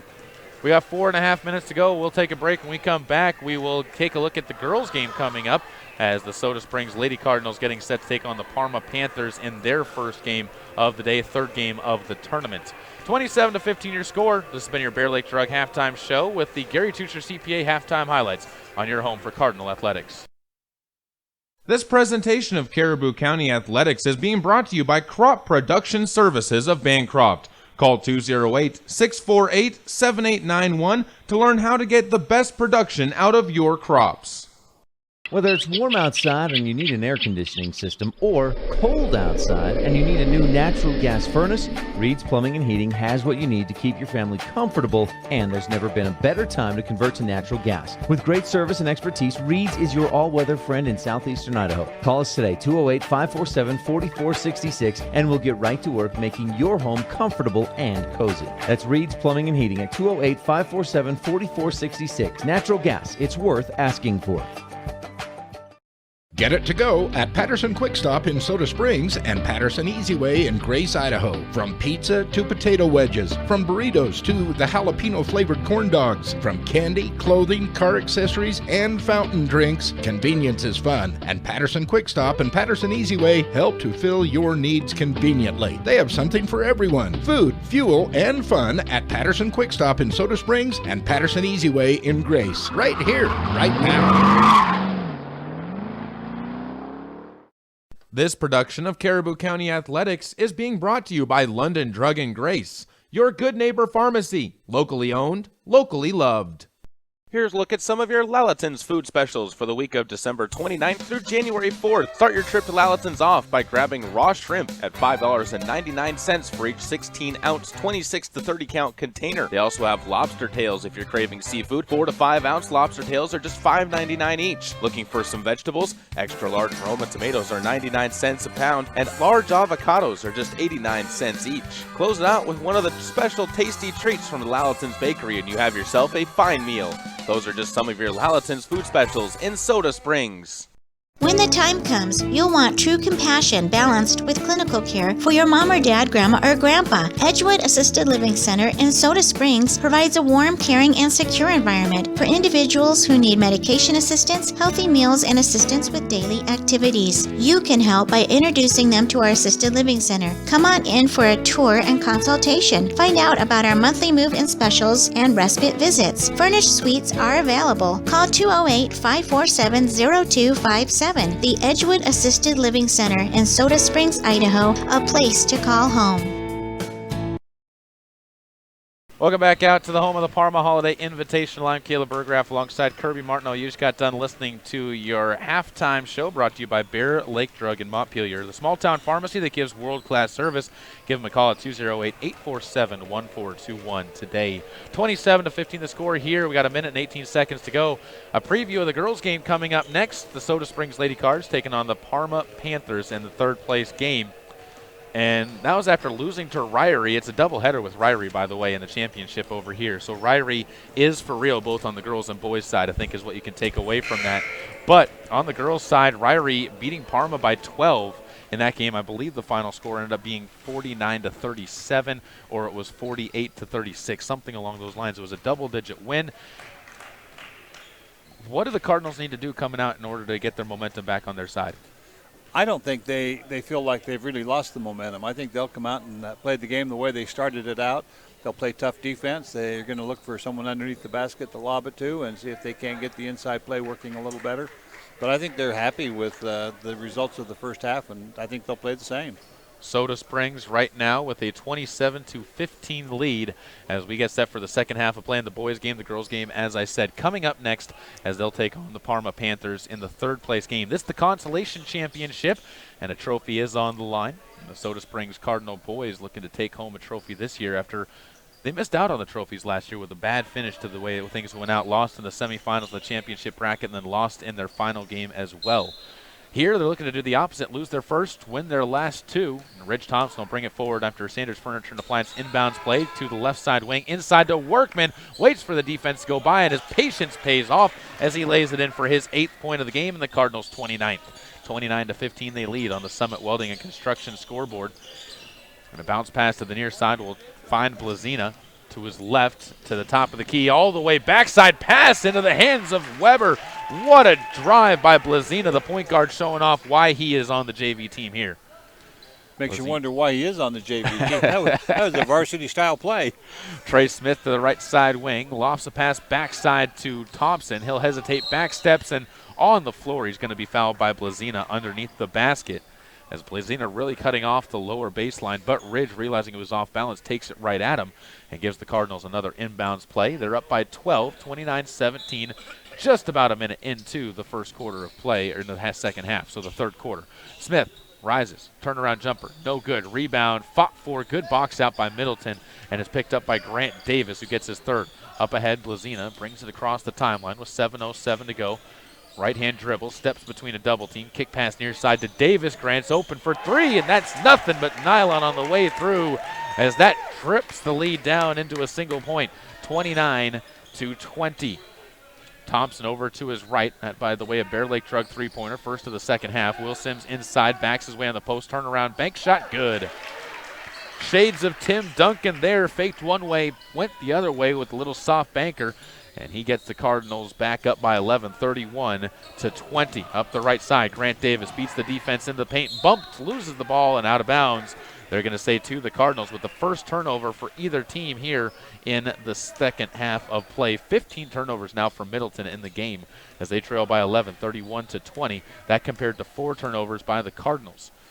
That's why it's somewhat shocking. The Cardinals' differential in score right now only at 11. Trey Smith inside to Workman, who beats the defense but blows the layup, and Robinette pulls down the rebound as he's fresh into the game. He almost turns it over, picked up though by Eaton. Steps to the lane, the freshman pulls up at the elbow, gives out to Robinette for three from deep, in and out, no good.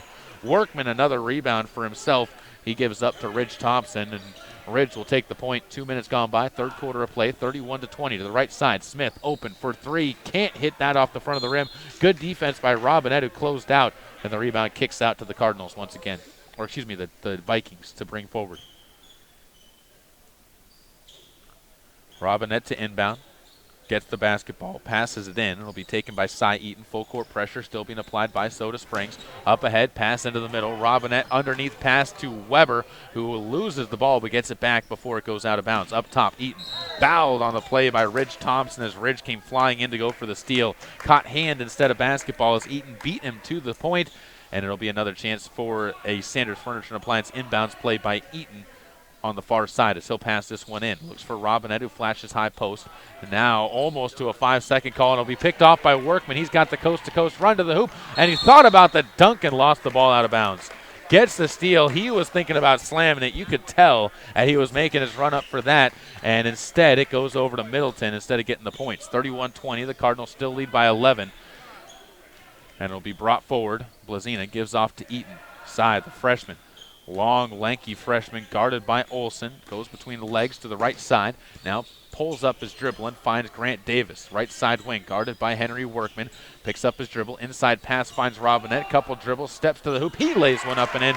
Good, strong move by Robinette against Sims, who had good position on the block. Thompson quickly back the other way. Gives outside to Trey Smith. Cuts into an open lane. Underneath pass to an open Sims, but blocked away by Robinette, who adjusted quickly, and Grant Davis able to corral the rebound to the far side. Eaton comes up with the ball. 9-point lead for the Cardinals as a shot up by Eaton, blocked away on the play by Smith, who was leaking out the court. Nobody saw him as Sims pulled down the board. Thompson tries to step into lane, backs up, pump fakes, and gives out to Olsen, who will slow the pace down. Olsen to Sims. Or Smith to Sims. After getting it from Olsen, it's popped up into the air. Another turnover by the Cardinals to Middleton. Up the center of the court. Blazina pulls up, tied up, loses the ball, gets it back, and pops it out to Eaton. No jump ball call by the officials. They're letting players fight for the basketball. Good job there by the Vikings to keep fighting. Eaton goes to the far side. Blazina on the wing, takes it, rolls the ball around in a circle twice before bringing it to his left. Ball papped into the air by Smith before getting to Eaton. Steps to the top of the key. Sims picks him up there. Back outside to Davis. Grant goes right side to Eaton. 4 minutes, 13 seconds to go. 31-22 your score on the Summit Welding and Construction scoreboard. To the far side, Eaton stripped of the ball, has to track it down. Simmons diving to the floor, has it roll over his back and out of bounds. And again, Middleton keeps possession. Cardinals coming this close to several turnovers. I really like the hustle that Riley Simmons is showing in this ball game. He is, in this tournament, I think he has just done an exceptional job, and I'm sure the coach is much aware of what he's been able to do. Timeout will be taken by the Vikings. We'll take a timeout with them. 30 seconds on KBRV The Bear and MyLocalRadio.com.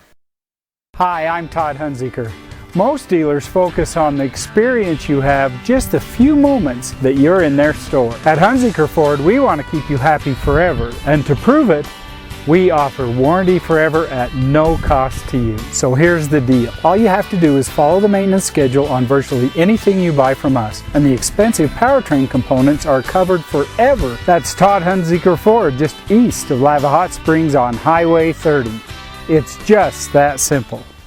Welcome back out to Parma High School on KBRV The Bear and MyLocalRadio.com. 31-22, the Soda Springs boys on top of Middleton, but Middleton making a push right now. They've outscored Soda 7-4 in this third quarter halfway through.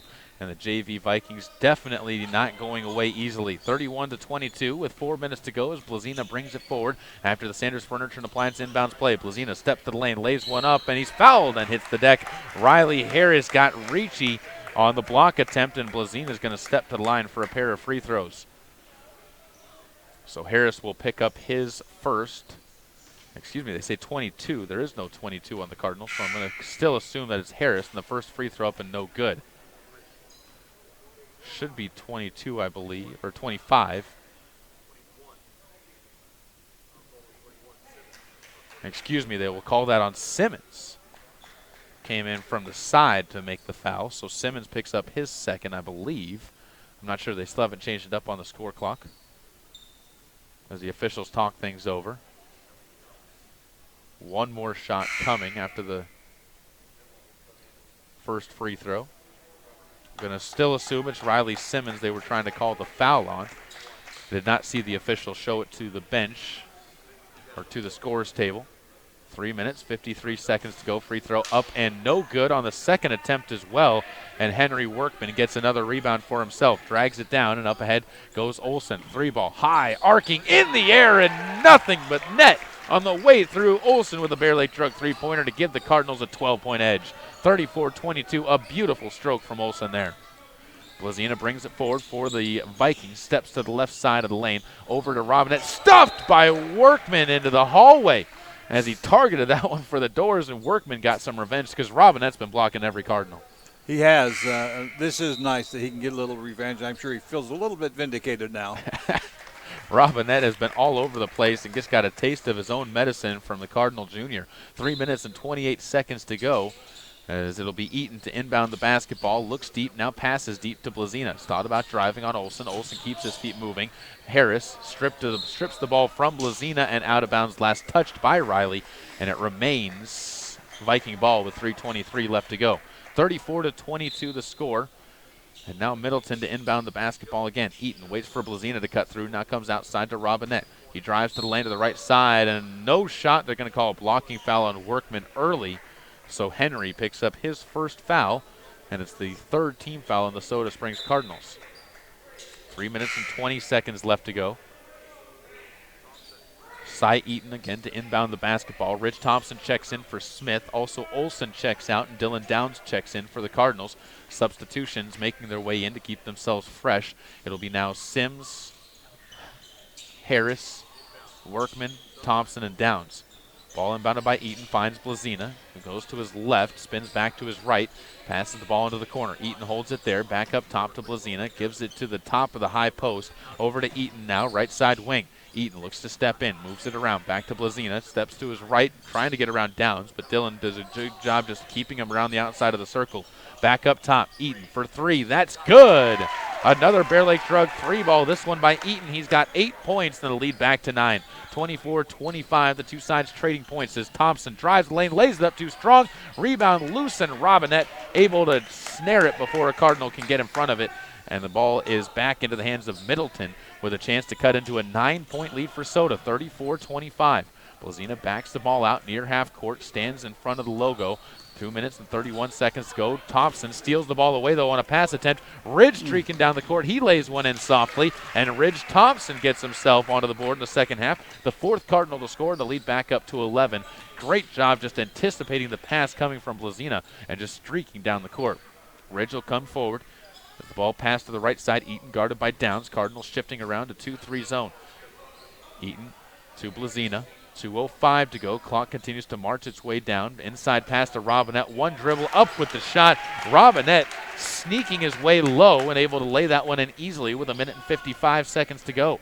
Ridge Thompson brings the ball forward now for Soda Springs. He'll take a step to the baseline, bumped, gets outside to Workman. He pump fakes, takes a step forward, now hands it behind him, and it's going to be a lackadaisical handoff that forces a turnover, and the Cardinals turn it over for the 7th time in the game, and Middleton will now throw the ball back in, but they'll turn it over as well. I'll say this, both teams have cleaned up their turnovers here in the second half of play. Only 17 now in the game for Middleton and 7 in the game for the Cardinals. Well, I don't think the Middleton coach is going to really like looking at that in the scorebook, but you got to give his team a lot of credit. They have played very hard, and they played, I think, against an experienced team, one that they haven't contended with before. And again, this second half has definitely been a much better performance from them as they have cut it to within 9, and they played right with the Cardinals. Ridge Thompson to bring the ball forward again for Soda Springs, crosses the timeline, finds Morgan Steele, who's fresh into the game. He'll lob it back to Ridge, who beat his man on a little lay-in, and Ridge gets back-to-back buckets for Soda Springs to build it back to an 11-point lead, 38-27. Ball up the far side of the court, taken up by Dax Watt, finds a short three from the far side that's going to be missed by Alec Winkle, rebounded by Thompson, who drives down the court.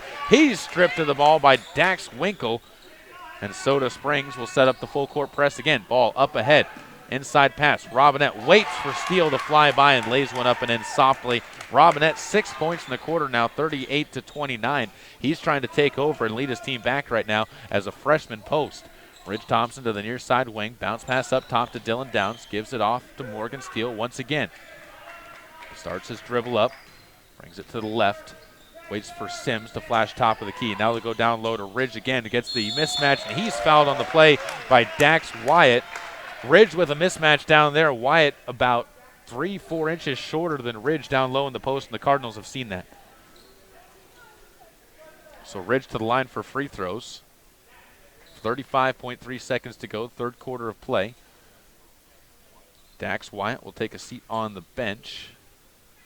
Or, excuse me, be called over to talk with the coaching staff of Middleton. And the free throw is up, and the first one no good off the front of the rim for Ridge. The Cardinals now 4 of 10 from the free throw line for 40%. Not good numbers. Not good numbers. We need to get the Cardinals, they have done an exceptional job with the free throw line this year. We need to get them to continue improving because that could be a major factor going down the stretch. Ridge does make the second free throw. He's up to 7 points in the game, 39-29, up to a 10-point lead once again. Cardinals have led by as much as 14 in this game. Eaton looks to his right, passes this one, picked up by Grant Davis, tries to step through a double team, instead has it poked away. Ball up ahead to Downs, who tries to lay one up, gets it, and the foul. Coming from behind, Cy Eaton tried to block the Cardinals guards layup, but Dylan Downs able to lay it in. and gets himself onto the scoreboard with a chance at an and one bucket. Not many times you see Downs getting three the old-fashioned way. As the free throw up and good. Not very many times. Most of his has been outside that 3-point line. Builds the Cardinals lead back up to 13, though, 42-29. 14 seconds to go in the third quarter. Middleton with the ball, bringing it forward is Eaton. To the right side of the top of the key, steps behind Steele, now kicks a pass out far side. Picked up there, back into the paint, goes to Weber. Nick finds an outside shot from Robinette at the buzzer for three. A Bear Lake Drug three-pointer from Robinette caps off a 9-point quarter, and we head to the fourth with a 10-point lead for the Cardinals, 32-42 over the Middleton JV Vikings. Caribou County Athletics are being brought to you by Bear River Head Start, where they are now accepting applications for preschool. Call 435-755-0181 and enroll your 3- or 4-year-old children today. There's an organization in southeast Idaho whose wildlife conservation efforts have been commended by the Rocky Mountain Elk Foundation, the Idaho Fish and Wildlife Foundation, and the North American Moose Foundation. Who is this organization? It's Monsanto. While Monsanto is honored by the recognition they receive, their ongoing dedication to the environment is its own reward for all of us. Monsanto. Imagine. Let technology make life a little easier and give you peace of mind about your home. With affordable security and smart home options, SilverStar makes it easy to take the first step. Keep an eye on what's important to you and be able to act before an incident becomes an emergency. You're in good hands when you choose SilverStar. We've been bringing cutting-edge technology and star treatment customer service to Eastern Idaho and Western Wyoming for nearly 70 years. Call us today and ask about our starter security and smart home packages. Welcome back out to the Parma Holiday Invitational on KBRV, the Bear, and MyLocalRadio.com. 42-32 your score on the Summit Welding and Construction scoreboard as Middleton will bring the ball forward down by 10 to start the fourth and final quarter. Nick Weber goes far side, shot up, and another three ball from Middleton, no good, but Weber with a putback rebound, that misses as well, and Will Sims able to corral his rebound, and it'll be brought back forward once again. A deep shot from Alec Winkle, not able to find the bottom of the hoop. Ridge Thompson to the near side. Excuse me, not Winkle, that was Tagon Robinson. Thompson to his left at the top of the key, steps to the elbow, loses the ball, gets it back, Downs now feeds it up top to Smith. Trey holds the ball for a moment, steps to his left with 7 minutes and 22 seconds to go in the ball game. Finds Ridge Thompson again at the top of the key. Cardinals looking to try and run a play to get themselves some sort of offensive work. Downs goes to Steele. Steele looks to his right, back inside, and Steele is going to throw it away as Thompson couldn't pick up the ball. Brought up the court quickly by Grant Davis, and the Cardinals will strip it away themselves, as this time it's Trey Smith to the end of the court, lays it up and in. Trey with the steal to return it, and the Cardinals back up by 12, 44-32. After 9 turnovers by themselves, they force an 18th turnover from Middleton. Up the center of the court, pass to the near side, picked up by Robinson. On the right side wing, steps around Steele. Teardrop, tried for a bank shot, fouled, and that is going to send Robinson to the free throw line for a pair. Good drive by Robinson, trying to take advantage of a defense that was collapsing around him. Third foul on Will Sims. With 6 minutes and 38 to go, and the first free throw good. Middleton now 5 of 10 from the free throw line, so their free throw shooting has not been much better than the Cardinals. As Harris checks into the game, also back in Olson and Henry Workman. So all starters on the court for the Soda Springs Cardinals. Free throw up, second one good as well. Robinson with 2 points in the game, and the lead back to 10, 44-34, 6:38 to go. Plenty of time for Middleton to come back, so the Cardinals still have to play tough. Thompson over to the right side. Now brings it back to his left, crosses over, drives to the elbow, underneath pass, Harris wide open, lays it up and in. Riley Harris dumps that one through and gets the Cardinals lead back to 12 again. Riley Harris now with 8 points in the game. 6 minutes and 15 seconds to go. Eaton looks to his left, now passes to Robinette at the elbow. Steps the ball down, lofts the pass near side. Eaton has an open cut to the hoop, cut off though by Harris, lays one up and in anyways and can't find the bottom. Trey Smith comes away with the ball And the tall point guard for the Cardinals steps in, lays one up high, teardrop, no good. Workman inside, he fights up a putback shot. That's no good. And this time it's Grant Davis with the rebound for the Middleton Vikings. Pass thrown away. Thompson up ahead to Olsen, who leaks out to the left side. He lays one up. Maybe he was going for a dunk there is what it looked like. But Workman to follow it up, puts it up and in despite the miss by Olsen. And Soda Springs all of a sudden up by 14, matching their biggest lead of the game. 48-34. Middleton again with the ball. And Eaton looks to his left. Goes underneath. Wide open Nick Weber. Somebody lost their man. And Nick finds himself in space right under the hoop and lays it in easily. 48-36 now with 5:12 to go. Ridge Thompson backs it up near the half-court logo. As Cardinals set up the offensive play, they'll move it to Olsen to set up the motion. Right side, Workman takes the ball, feeds it to Thompson on the right wing. Inside pass. Harris backs his way in the post. Kick pass outside, taken by Smith. Underneath pass back to Harris. He finds Workman outside, back to Harris again, feeding the big man. And finally, Nick Weber is going to say, enough of this passing down here. I want to start over. He reaches in and fouls, and the Cardinals will be inbounding the ball from the baseline. An easy piece to figure out who the Cardinals were going to there. Every pass focused on the down low, and a couple subs come in for Middleton, as they will see Blazina back into the game as well as Memlar. Cardinals inbound. Harris, inside pass. Workman gets to Thompson. He lays one up too strong over the rim, though, and Nick Weber with another rebound. 48-36, and the Vikings again a chance to cut into the game. They played straight even with the Cardinals so far in this second half of play, as they trailed by 12 at the halftime break, but haven't been able to cut into the lead for any consistent period of time. Ball will be passed over to the right side. Blazina open, waits for the defense to fly by, sets up another three-ball chance that's airballed into the hands of Trey Smith.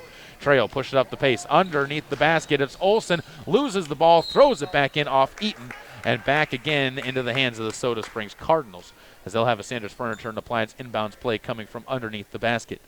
4:17 to go, midway through your fourth quarter of play. Ball inbounded. Thompson down low, finds Smith, pump fakes, fadeaway jumper. That is not going to get the roll. Wow, that sat on the rim for an eternity and dropped off. Falls into the hands of Weber, and Nick will give it off to Eaton. Eaton, far side, passes this to Davis. Grant crosses over Olsen, gives it back to Eaton, back to Davis. Tries to step inside, splits a double. Bass near side, Blazina wide open for three. That's good, despite Workman flying out of nowhere, and Blazina cuts it back to a 9-point game. We've seen this deficit before, though, and the Cardinals have always had an answer. 48-39, and a timeout taken by Coach Greg Bergholm, as he wants to talk about what that answer will be with 3:41 to go. We'll take a break as well on KBRV The Bear and MyLocalRadio.com. Hi, I'm Todd Hunziker. If you're looking for live local sports, local news, weather, live classifieds, and free photo downloads, search no more. MyLocalRadio.com has what you want. Watch your teams live or browse the tens of thousands of photographs of Wyoming, Utah, and Idaho high school events, from speech and drama competitions, rodeo, an array of different athletics, activities, community events, and so much more. Visit MyLocalRadio.com today and find what you're looking for.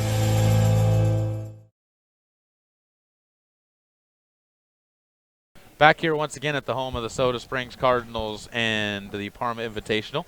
Not the home of the Cardinals. I keep saying that. I'm just too used to saying the home of the Cardinals. It feels like home. We've been here 3 days. It does start to feel like home. With the way they've been playing in the last two games for the Cardinals, and honestly, for all but 2 quarters worth of this tournament, the Soda Springs boys have made it feel like home as well on the court.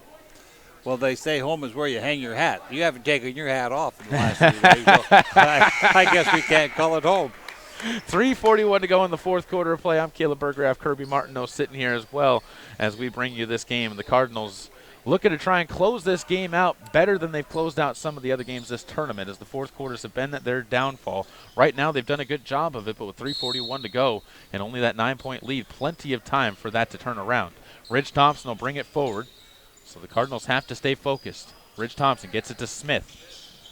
Lobs a pass. Olsen almost has it turned over. Very dangerous pass there, as now Ridge takes the basketball back. Up top, Smith takes it at the top of the key.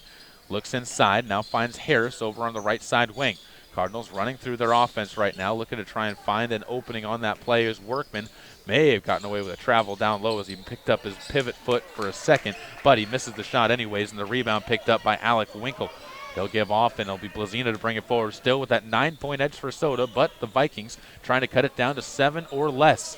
They've hit plenty of threes in the second half, 4 of them, as that has been one of the Cardinals' downfalls as well. Inside, Memlar goes out, and it's a travel called on Memlar to turn the ball over. 19 turnovers by Middleton now in the game compared to 9 for the Cardinals. And it'll be Soda Springs to inbound. Full court pressure being applied as 4 Vikings will stand in the backcourt as the Cardinals will get prepared to inbound the ball. 2:54 to go as Nick Weber will guard the inbounds play. Ball inbounded to Olsen. He's going to be trapped, splits the double team, goes up ahead, finds Smith in space. He's going to go underneath to Harris, and Riley shot too strong. Gets his own rebound, stripped and fouled. Going to say the foul goes on Nick Weber. That's his 4th. Riley Harris pulls down what's only his 3rd rebound of the game, and he's going to step to the free throw line for a pair. He does have 8 points, so trying to hit double figures in the point total. Free throw up and good. So one more coming up for Harris. It's the right-handed shooter. Sends the second one up. That's no good. And the rebound tipped into the hands of Nick Weber by himself. He's got 12 rebounds now to go with 7 points. Ball will be brought forward by Blazina with 2 minutes and 35 seconds to go as he takes the point. Brings it to his right, gets a screen from Memar, spins back to his left, pass into the corner, intercepted by Weber as it was intended for Winkle. He hands off to Winkle. 2:24 to go. 10-point lead for Soda, 49-39 on the Summit Welding and Construction scoreboard. Middleton needing something, and Blazina is going to beat Olsen, but then travels as he steps into the paint, picked up his pivot foot. He had Olsen on ice skates, and Olsen was picked up by his teammates. He was pretty much trapped in there also. Had they not called the traveling, they probably would have called 3 seconds on him. 2 minutes and 12 seconds to go. Trey Smith with the ball, brings it up quickly. Inside, misses another layup as he can't fight that one up. Good defense played by Weber. The rebound into the hands of Winkle, who's got his 2nd. Winkle gives off to Blazina on the right side with 1 minute and 56 to go in that 10-point lead. Cardinals should be feeling somewhat more comfortable, but you still have to close it out strong. Near side, Blazina waits for a defender to fly by, puts up a fader 3. That's no good. And on the right spot is Trey Smith as he gets another board. Up ahead, throws one to Ridge, now to the backcourt. Nobody there for the Vikings, or accepts for the Vikings, I should say, as the turnover costs Soda again. Blazina, an easy layup. He's got 7 points. Trey Smith will bring the ball up, pulls it back out in a timeout taken by Greg Bergholm. And Kirby, right now, the Soda Springs Cardinals, again, we've seen this before. They're just not executing, it seems like, here in this 4th quarter. You wonder what happens to him in the 4th quarter. The coaches called the timeout because he's definitely not happy with the performance here in the last 4 or 5 minutes. They just seem to let up and let the other team back in the game. We had a good, comfortable lead. Now we're down to 8 points. I think he's going to put some fear into him and make him go out there and work a little harder. And they've been outscored by 8 now, or by 4 now in the second half total. They've been outscored 9-7 in this quarter. And like I said, this may not seem like much, but this is a JV team they're playing. If this was a varsity team, they'd be making some of these shots that they're missing, and they wouldn't be getting 20 turnovers forced. Well, every game counts. I don't care if it's a junior varsity game or a varsity game. You always want to end on a positive note. In other words, you want to really close the game out and move forward for the next opponent. You can't go out of this ball game on a downer, because that downer stays with you over the course of time until you play again and show yourself that you can do better. Right now, this Middleton team definitely riding a high as they are coming back into this game, and they're starting to hit some of the outside 3-point shots as they'll come back out onto the court, as will the Cardinals. Soda Springs showing Trey Smith, Riley Simmons, Kyle Olsen, Ridge Thompson, and Will Sims. And I'll tell you this, one of those players out there, not one that you may have expected to see beginning of the season out there in a tight game like this, is Riley Simmons onto the court. He's been working his way towards some starting minutes if this continues and the way he's playing continues. It'll be Trey Smith giving it out to Riley Simmons, goes to his right, dribbles that way, and hands off to Olsen. Olsen back to Thompson near the top of the key, and a foul is going to be whistled on Blazina. And that, I believe, the 6th team foul on Middleton and the Vikings.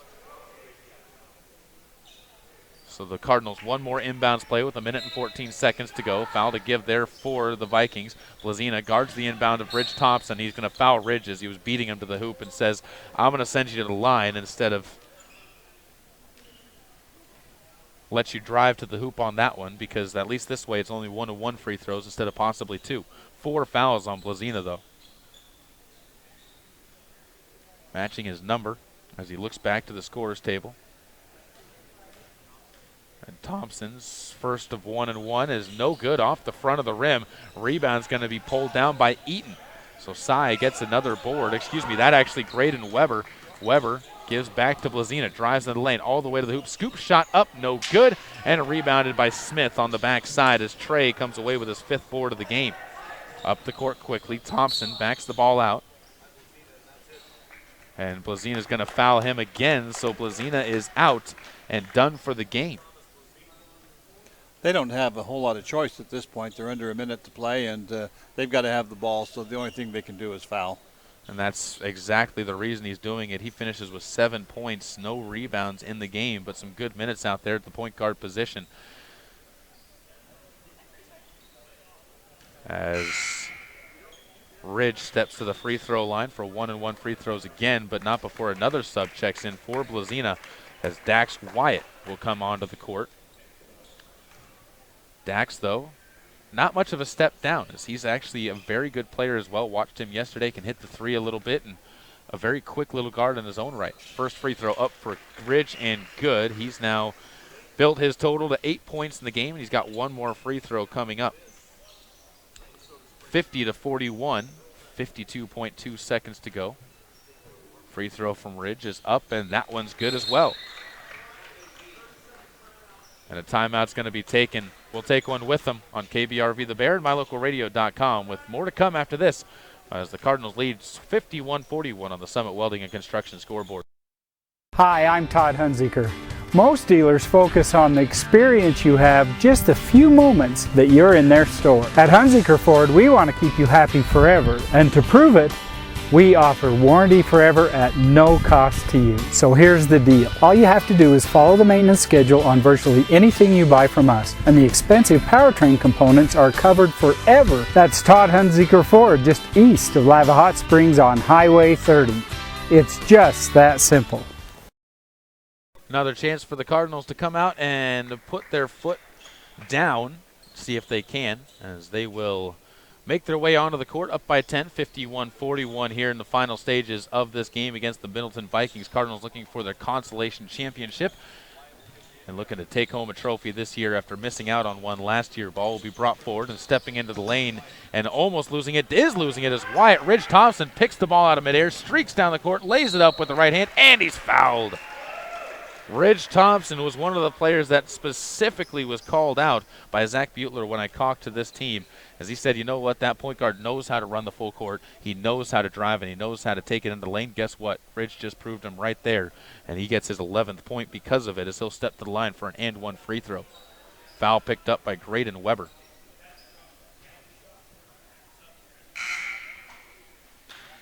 So the basket will count, just making sure of that one, as they was the mention to the bench here, or the scorer's table.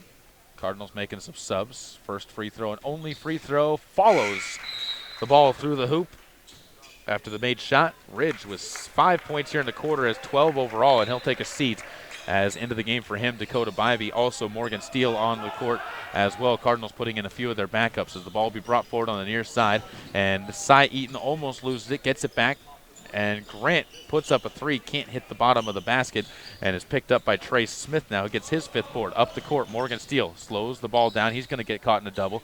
Gives back out to Smith, who finds Kyle Olson just in front of the logo at center court. 17 seconds to go. Kyle goes to the far side, finds Morgan Steele. Inside pass. Will Sims goes back outside to Olsen. Cardinals just going to pass around and close this one out with a win. Middleton will let them do that, and it's a 54-41 win for Soda Springs. And the boys close it out with a solid win here against the Middleton Vikings. We'll take a break, come back with your post-game highlights on KBRV The Bear and MyLocalRadio.com. This broadcast of high school sports is being made possible by the Mound Valley Cattle Company in Thatcher, Idaho, serving Utah, Idaho, and Wyoming.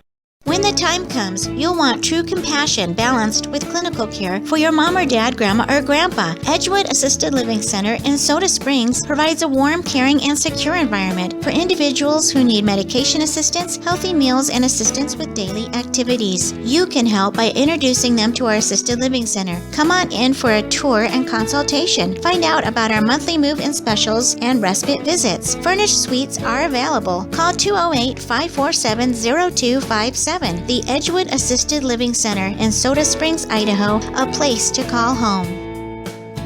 Here's a look at some of your Lalaton's food specials for the week of December 29th through January 4th. Start your trip to Lalaton's off by grabbing raw shrimp at $5.99 for each 16-ounce, 26 to 30-count container. They also have lobster tails if you're craving seafood. 4 to 5-ounce lobster tails are just $5.99 each. Looking for some vegetables? Extra large Roma tomatoes are 99 cents a pound, and large avocados are just 89 cents each. Close it out with one of the special tasty treats from the Lalaton's Bakery, and you have yourself a fine meal. Those are just some of your Lalaton's food specials in Soda Springs. Whether it's warm outside and you need an air conditioning system, or cold outside and you need a new natural gas furnace, Reed's Plumbing and Heating has what you need to keep your family comfortable, and there's never been a better time to convert to natural gas. With great service and expertise, Reed's is your all-weather friend in southeastern Idaho. Call us today, 208-547-4466, and we'll get right to work making your home comfortable and cozy. That's Reed's Plumbing and Heating at 208-547-4466. Natural gas, it's worth asking for. Get it to go at Patterson Quick Stop in Soda Springs and Patterson Easy Way in Grace, Idaho. From pizza to potato wedges, from burritos to the jalapeno flavored corn dogs, from candy, clothing, car accessories, and fountain drinks, convenience is fun. And Patterson Quick Stop and Patterson Easy Way help to fill your needs conveniently. They have something for everyone: food, fuel, and fun at Patterson Quick Stop in Soda Springs and Patterson Easy Way in Grace. Right here, right now. Welcome back out to the Parma Holiday Invitational. Not enough time to wrap up the boys' game, only 6 minutes and 8 seconds to go. So we are going to head instead and check out the girls' game, where we had a chance to sit down and talk with the Parma head coach, Michael Calkins, about what exactly he's expecting from this game. And we'll jump into that interview right now on KBRV The Bear and MyLocalRadio.com on your home for Cardinal Athletics, as we get joined by the athletic director for Parma. Caleb Bergraff joined here with Michael Calkins, who's the head coach of the Parma Panthers. And, Coach, you guys are into the third-place game, an improvement from how you guys did in last year's tournament where it was a little bit of a struggle. What are some of the things that have changed from last year to this year? Talent, for sure. I think we have a little more talent this year, and I think the girls are getting used to playing together. We were young last year. We're still young this year, but now we're young with a little more experience than we had last year, and I think that's one of the main reasons we're a little more successful this year. Do you enjoy getting the younger girls into games like this in back-to-back years where they're getting into a tournament that's against quality teams? Do you think that's going to help you guys in 1, even 2 years? Oh, yeah, I love it. Experience is so crucial. We played a Ryrie team yesterday who had tons of experience, and I think that might have been the difference in the game, and I'm hoping by this time next year, we're going to be that team that has a ton of experience, and I think it's really important to get these younger girls in games, especially in these like holiday tournament games where you're not playing league games. You can have a chance to fiddle with your lineup a little bit and give girls experience, and I think in the end it's going to pay off. When you think about your team, who are some of the girls that you really rely on, that you really need to step in? Well, obviously, our point guard, number 23, Madison Jackson. She's a sophomore, phenomenal, averaging about 25 a game for us this year. She's crucial for us. If she plays well, we usually play well. And then we have girls like Darcy Condi, who, if she gets hot from the outside, she can really hurt some teams. And our big girl, Cassidy Forsberg, if she can rebound and make some putbacks and kind of clean up underneath the rim, makes us tough to beat. Looking over at the team you're going to be playing, Soda Springs, they've been here for 3 years now. This is the first time that they won't be in the championship game, so you know they're going to be kind of out for blood a little bit after losing in their game to Caldwell last night. What does that do when you see a team coming into a game and realizing that they are going to want a little bit of payback, maybe not against your team, but just for what happened the day before? Well, I'm not sure our preparation changes. I think we still go out and try and play our basketball, but you just know the first 4 or 5 minutes of the game is going to be pretty intense. You know, Wade's going to have his team ready to play. Like you said, Soda's not used to losing, and so when they do, they're a little upset, they're a little fired up, and we just got to weather that storm for the first 4 or 5 minutes, and then just make sure that we play our game. After watching them for the first 2 days of this tournament, what are things that you know you're going to need to stop in today's game, and what do you need to do best?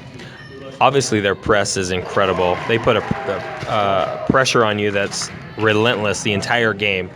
And if we can't break their press, we're going to have a really tough time beating Soda today.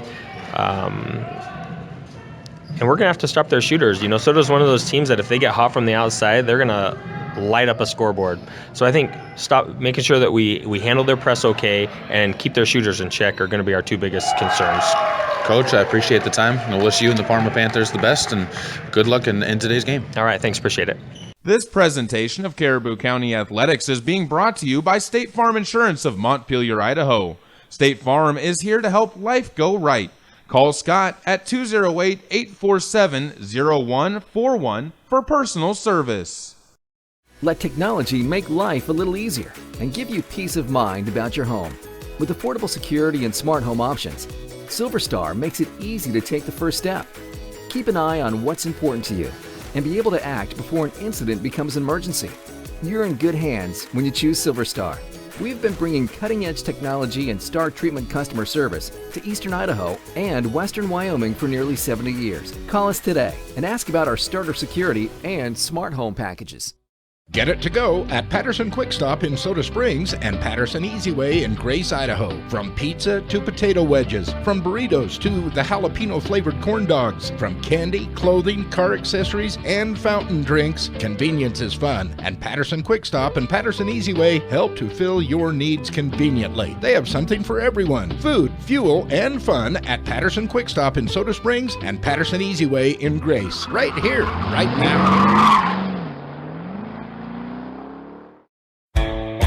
If you're looking for live local sports, local news, weather, live classifieds, and free photo downloads, search no more. MyLocalRadio.com has what you want. Watch your teams live or browse the tens of thousands of photographs of Wyoming, Utah, and Idaho high school events, from speech and drama competitions, rodeo, an array of different athletics, activities, community events, and so much more. Visit MyLocalRadio.com today and find what you're looking for.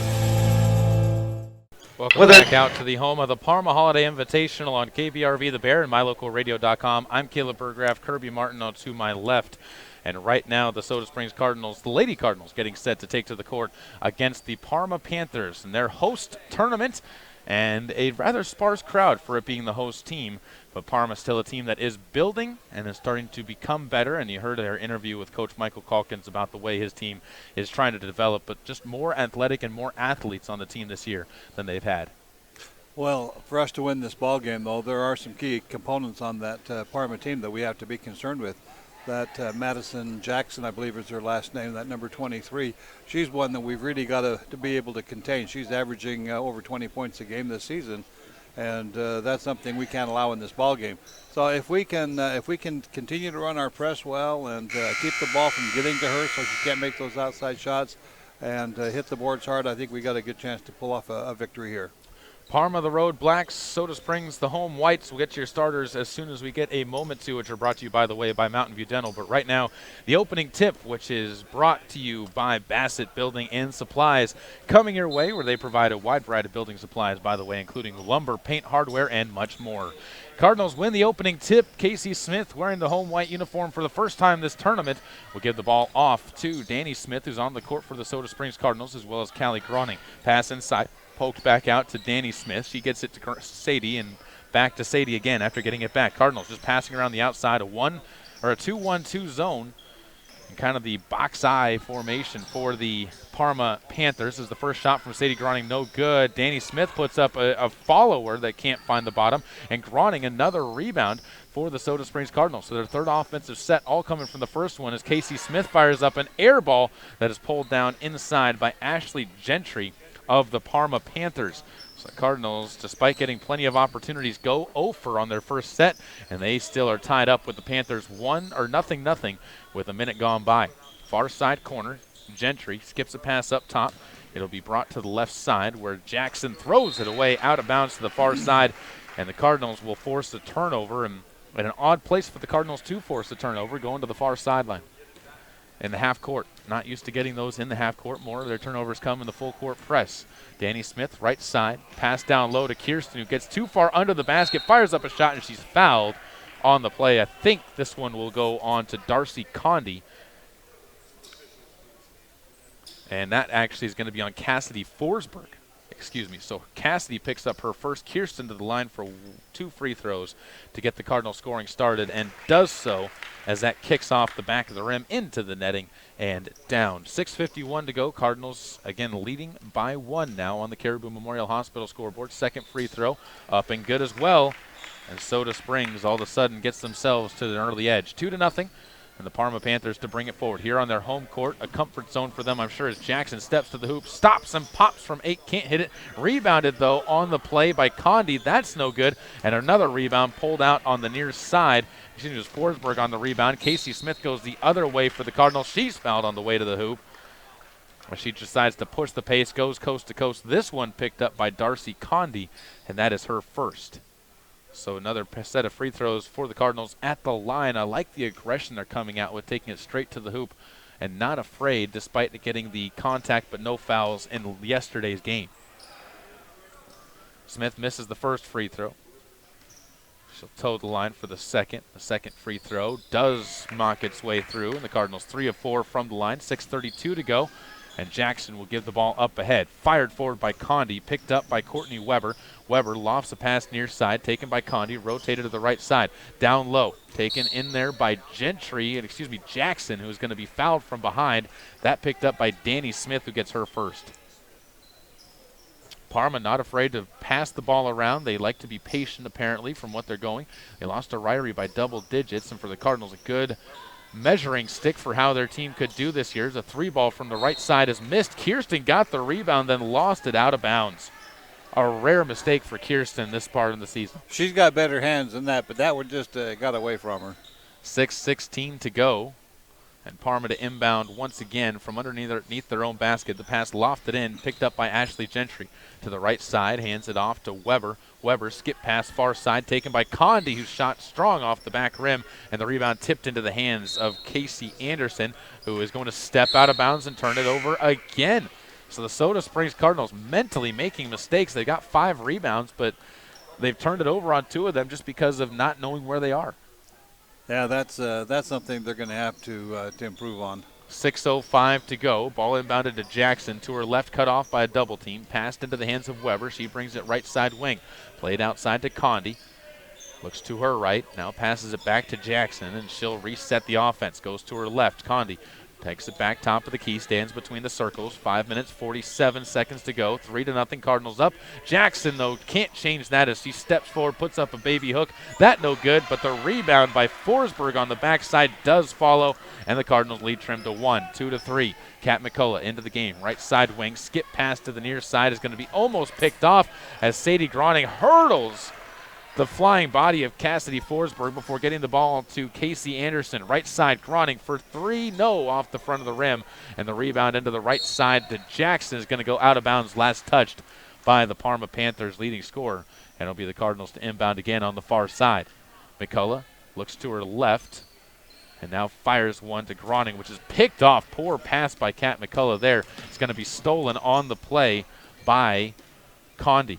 3rd turnover by the Cardinals already. They've been struggling with that their last couple of games. To the right side, ball picked up, and a travel is going to be whistled. I was waiting for it as Cassidy Forsberg took an extra step after choosing which foot was going to be her pivot foot, and it was the wrong foot. 5:04 to go, 3-2. As Sadie Groning will bring the ball forward. Pass to the near side, finds Smith. Back up top to Sadie, into the middle. Anderson dribbles one through traffic, and it's going to be turned over again. Again, the Cardinals just not looking like themselves these last couple of possessions down the court. As Jackson weaves through traffic, up to Rasmussen, and a foul is going to be called. That one picked up on the play by Kat McCullough, who reached in from the side, and it will send Jackson to the line for 2. It's pretty obvious the offense they're trying to run. They've been forcing the ball inside almost every time down the floor. Either going to their big Cassidy Forsberg or Jackson, who has been driving into the paint. First free throw for Jackson, no good. Bounces to the left. Anderson will check out of the game and goes to the end of the bench. Then Jorianne Balls will check into the game for the Soda Springs Cardinals. She checks into the lower block. Jackson, another free throw. 4 minutes and 45 seconds to go. Free throw up. That's good, and we're all tied up. 3 points apiece on the Caribou Memorial Hospital scoreboard. And another chance for the Cardinals to try and do something as they bring it forward. 5 turnovers already for Soda Springs in this game. Sadie Groning almost travels again as she finds Casey Smith, who pump fakes, drives the lane, gets it outside to McCullough for 2 from the foot on the line, and she airballs it into the hands of Forsberg. Forsberg gives off to Jackson, and she will bring it forward to the left side. Fresh into the game for the Panthers. Addison Harris brings it right side, and a pass intended for Courtney Weber goes out of bounds. Last touched by the Panthers of Parma. They turned over for the 3rd time, and with 4 minutes and 20 seconds left to go in a 3-3 game, the Cardinals will again bring it forward. 4 minutes and 10 seconds left to go. So up the center of the court, bring it to her left is Danny Smith. Now goes over to her right, gives it off to McCullough. Cat finds Rasmussen on the right side wing. Waits for a couple of flashers through the paint. Now up to Danny Smith. She swings it to McCullough, who finds Casey. Casey back to Cat. Up around to the top of the key. Danny brings it out between the rings once again. 3:56 to go as the freshman finds Kirsten Rasmussen on the right side corner. Back up top. Danny, foot on the line for 2. Gets it to go. Danny Smith, a beautiful shot. She has such a quick release as well. 3:44 to go. 5-3. The Cardinals on top on the Caribou Memorial Hospital scoreboard. And Parma again pushing the pace up the court as Jackson to her left gives the ball outside. Harris steps into the lane, tries to do a reverse pivot to pass the ball away. Can't get it through, though, and the Cardinals steal it up. Casey Smith brings the ball forward, gets it to Danny Smith with 3 minutes and 23 to go, and another chance for Soda Springs to add to the edge. Pass into the paint, picked off this time, and it's going to be stolen away by Parma. And it was Courtney Weber who does the stealing as the 6th turnover for the Cardinals. We'll see Jackson rising short off the front of the rim. Jorianne Balls gets a rebound for Soda Springs, the team's 6th of the game. And up the court again comes Casey Smith to the right side. Danny Smith brings it to her left and now sets herself between the rings. 2 minutes, 55 seconds to go. Casey, right side wing, now brings the ball back up and gives it to Danny. Back to McCullough, left side wing now. Up top again, Danny Smith looks to her right, finds Casey open in the corner for 3. That's good. Casey Smith with her 4th point of the game, and a timeout's going to be taken by the Parma Panthers. We'll take a break with them on KVRV The Bear and online with live video streaming at mylocalradio.com as the Cardinals lead 8-3. When the time comes, you'll want true compassion balanced with clinical care for your mom or dad, grandma, or grandpa. Edgewood Assisted Living Center in Soda Springs provides a warm, caring, and secure environment for individuals who need medication assistance, healthy meals, and assistance with daily activities. You can help by introducing them to our Assisted Living Center. Come on in for a tour and consultation. Find out about our monthly move-in specials and respite visits. Furnished suites are available. Call 208-547-0257. The Edgewood Assisted Living Center in Soda Springs, Idaho, a place to call home. Welcome back out to the home of the Parma Holiday Invitational. The Parma Panthers in the middle of a timeout. And Kirby, right now the Cardinals, riding a 5-0 run, have built their lead back up to 3 or up to 5. Well, they've been holding on to the ball a little bit better than they did early in the ball game, and they got to continue to do that. You know, they have not played the press at all yet, and I kind of expect them to do that. But I think what their strategy is to hold off on that till late in the second half if they need it. If they need it earlier in the game, they'll do it. But if not, and the game is close, they'll probably implement that in the 4th quarter. Trying to rest some of his players, I'm sure, for a push towards the end is what Coach Swaneveldt's idea here is, because a 3-day tournament, you don't want to burn people out. As they put on a loose press that the Parma Panthers will bring straight forward. Jackson goes to her far side, and a pass is just reeled in by Cassandra Contreras. Inside pass goes to Forsberg rebounded on the back side, and laying it up and in is Addison Harris as her offensive putback cuts it back to a 3-point game. To the right side, Taylor Myers, who's fresh into the game, will move the ball back to Danny Smith, back to Myers. Inside pass poked off of several Parma Panthers and out of bounds, where it will be the Cardinals again to inbound the basketball. You know, you talk about not wearing the players out. There's a little bit more to it than that, too. When they're tired, they're more susceptible to injury. And one thing you don't want is to go back home with one of your star players injured for the rest of the season. Especially when you've been dealing with injuries all season long. Taylor Myers inbounds the ball, gets it to Jorianne Balls, goes to the right side, Groning for a short three, or a short two, or long two, I should say, from 19 feet, knocks it home. Sadie gets it back to a 5-point edge. Cardinals doubling up the Panthers, 10-5. Jackson straight to the lane, goes at Jorianne Balls and lays one in. A fantastic play by Madison Gentry, showing why she's so dangerous. Cardinals will bring it up slowly with 1:46 to go. Danny Smith back to McCullough, looks inside, now goes up to Danny, top of the key, lofts a pass to Myers, right side corner, steps underneath the baseline, kicked outside, McCullough, Danny Smith wide open, left side wing for three, no good, and the rebound bounces into the hands of Addison Harris. Panthers pushing the pace up to Contreras. She'll pull back, sets a bank shot up, misses badly off to the right side as McCullough pulls down a rebound, and the Cardinals will bring the ball back down and up slowly as Danny Smith will come back to the near side. They've run that same opening to a play every time. See if they can get anything going from it this time. Danny Smith with a 3-point lead for the Cardinals. Finds Groning, left side corner for three. That's good. They'll call it a 2. Foot was on the line, but it still gets the Cardinals lead up to 5 again, 12-7. 1:03 to go. Clock counting down here. First quarter of play on the Caribou Memorial Hospital scoreboard. Ball sent over to the far side. Addison Harris gets it up top. Picked up by Condi for three. That's an answer. And right now, Darcy Condi starting to get the Parma offense moving as they are matching point for point with the Cardinals. 12-10, though. Soda Springs still leads by 2. Right side, McCullough gets it back up top to Danny Smith to the near side, Groning. Another three ball from Groning. That's too strong. The rebound loose and is picked up by McCullough. Fed back out to Danny Smith, and a travel is going to be called on Danny Smith as she got too fancy with her dribbling and forgot to dribble before walking. That happens with the freshmen. I'll tell you, it happens more often than you'd like to think, but still, she's sure been a good contributor in this tournament. 29-1. Seconds left in the game. 10-12 your score. Jackson brings it forward to the right side. Contreras left all alone for three. That's off the back rim, luckily for the Cardinals, as she had nobody near her. And a Bear Lake Drug jump ball will have the ball still in the hands of the Parma Panthers, as Addison Harris is going to be credited with the rebound after the jump ball was whistled, which he tied up Jorianne Balls. 18.6 seconds to go. 2-point edge for Soda. Ball inbounded. Deep three coming from Condi. Banked off the front of the rim. Jackson follows it. She gets a putback. That's no good. And another rebound pulled down on the backside. Played out to Jackson. 7 seconds to go. Another shot. That's no good. Contreras with the board, and she's fouled. My goodness, the Cardinals cannot buy a rebound right now, as that was 4 opportunities on one play for the Parma Panthers. They're finding themselves out of position, and they're just not getting in there and getting the rebound. They finally ended up fouling on about the 5th shot that Parma has taken. Sends Cassidy Contreras to the line to try and tie this game up. First free throw up and good. So it's a 1-point game, 12-11. Soda Springs still leading by a point. Contreras, right-handed shooter, puts it up. Shortest player on the court, can't hit the second free throw. McCullough, right spot for the rebound, gets it up ahead, and at the buzzer, it's Groning trying to knock one home, but it's too short and missing to the left as we head to the second quarter, 12-11, the Cardinals leading by 1. Caribou County Athletics on KBRV are brought to you by Bear Lake Dental, where their commitment is to provide you with the highest standard of personalized dental care in a gentle, efficient, and professional manner. Call 208-847-0153 to schedule your appointment with Bear Lake Dental.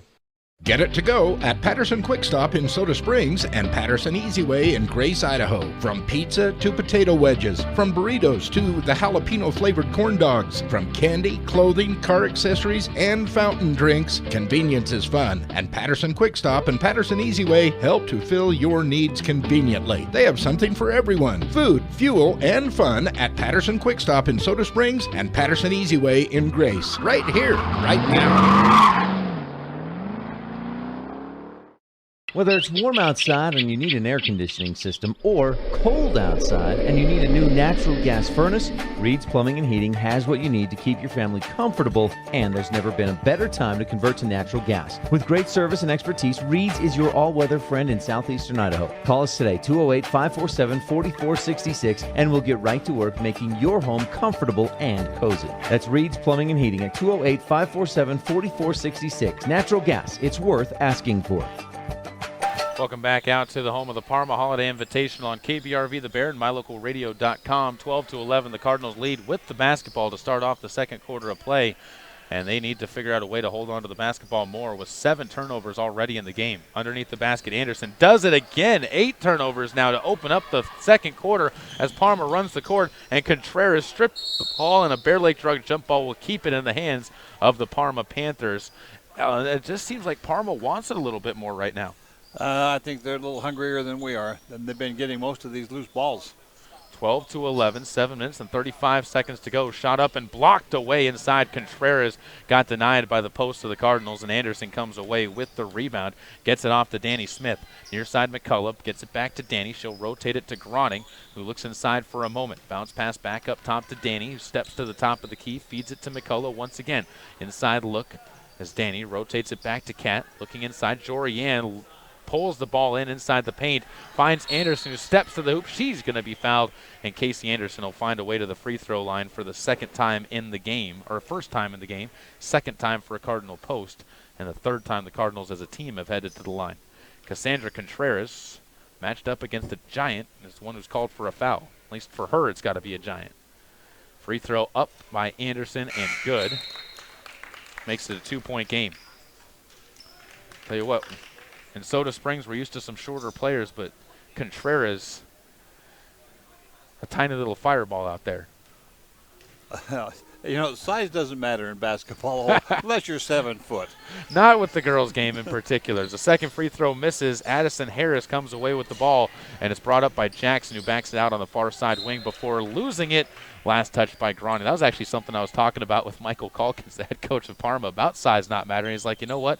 We got some girls on this team that are definitely some good players that might not be the biggest in the world, but you don't underestimate them. Contreras with the ball goes right side wing to Jackson, who loses it, gets it back, and brings it top of the key, rotates it all the way around.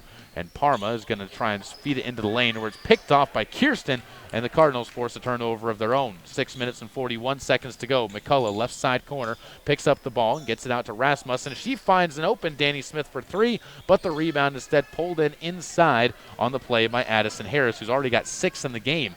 Ball forward, it'll be Jackson, tries to Euro step around Kat McCullough, instead passes the ball to the right side. It'll be picked up there by Condi. Condi goes to Contreras, right side at the top of the key, throws the ball into the Cardinals bench, over the Cardinals bench on the first bounce, and a turnover to the Cardinals again.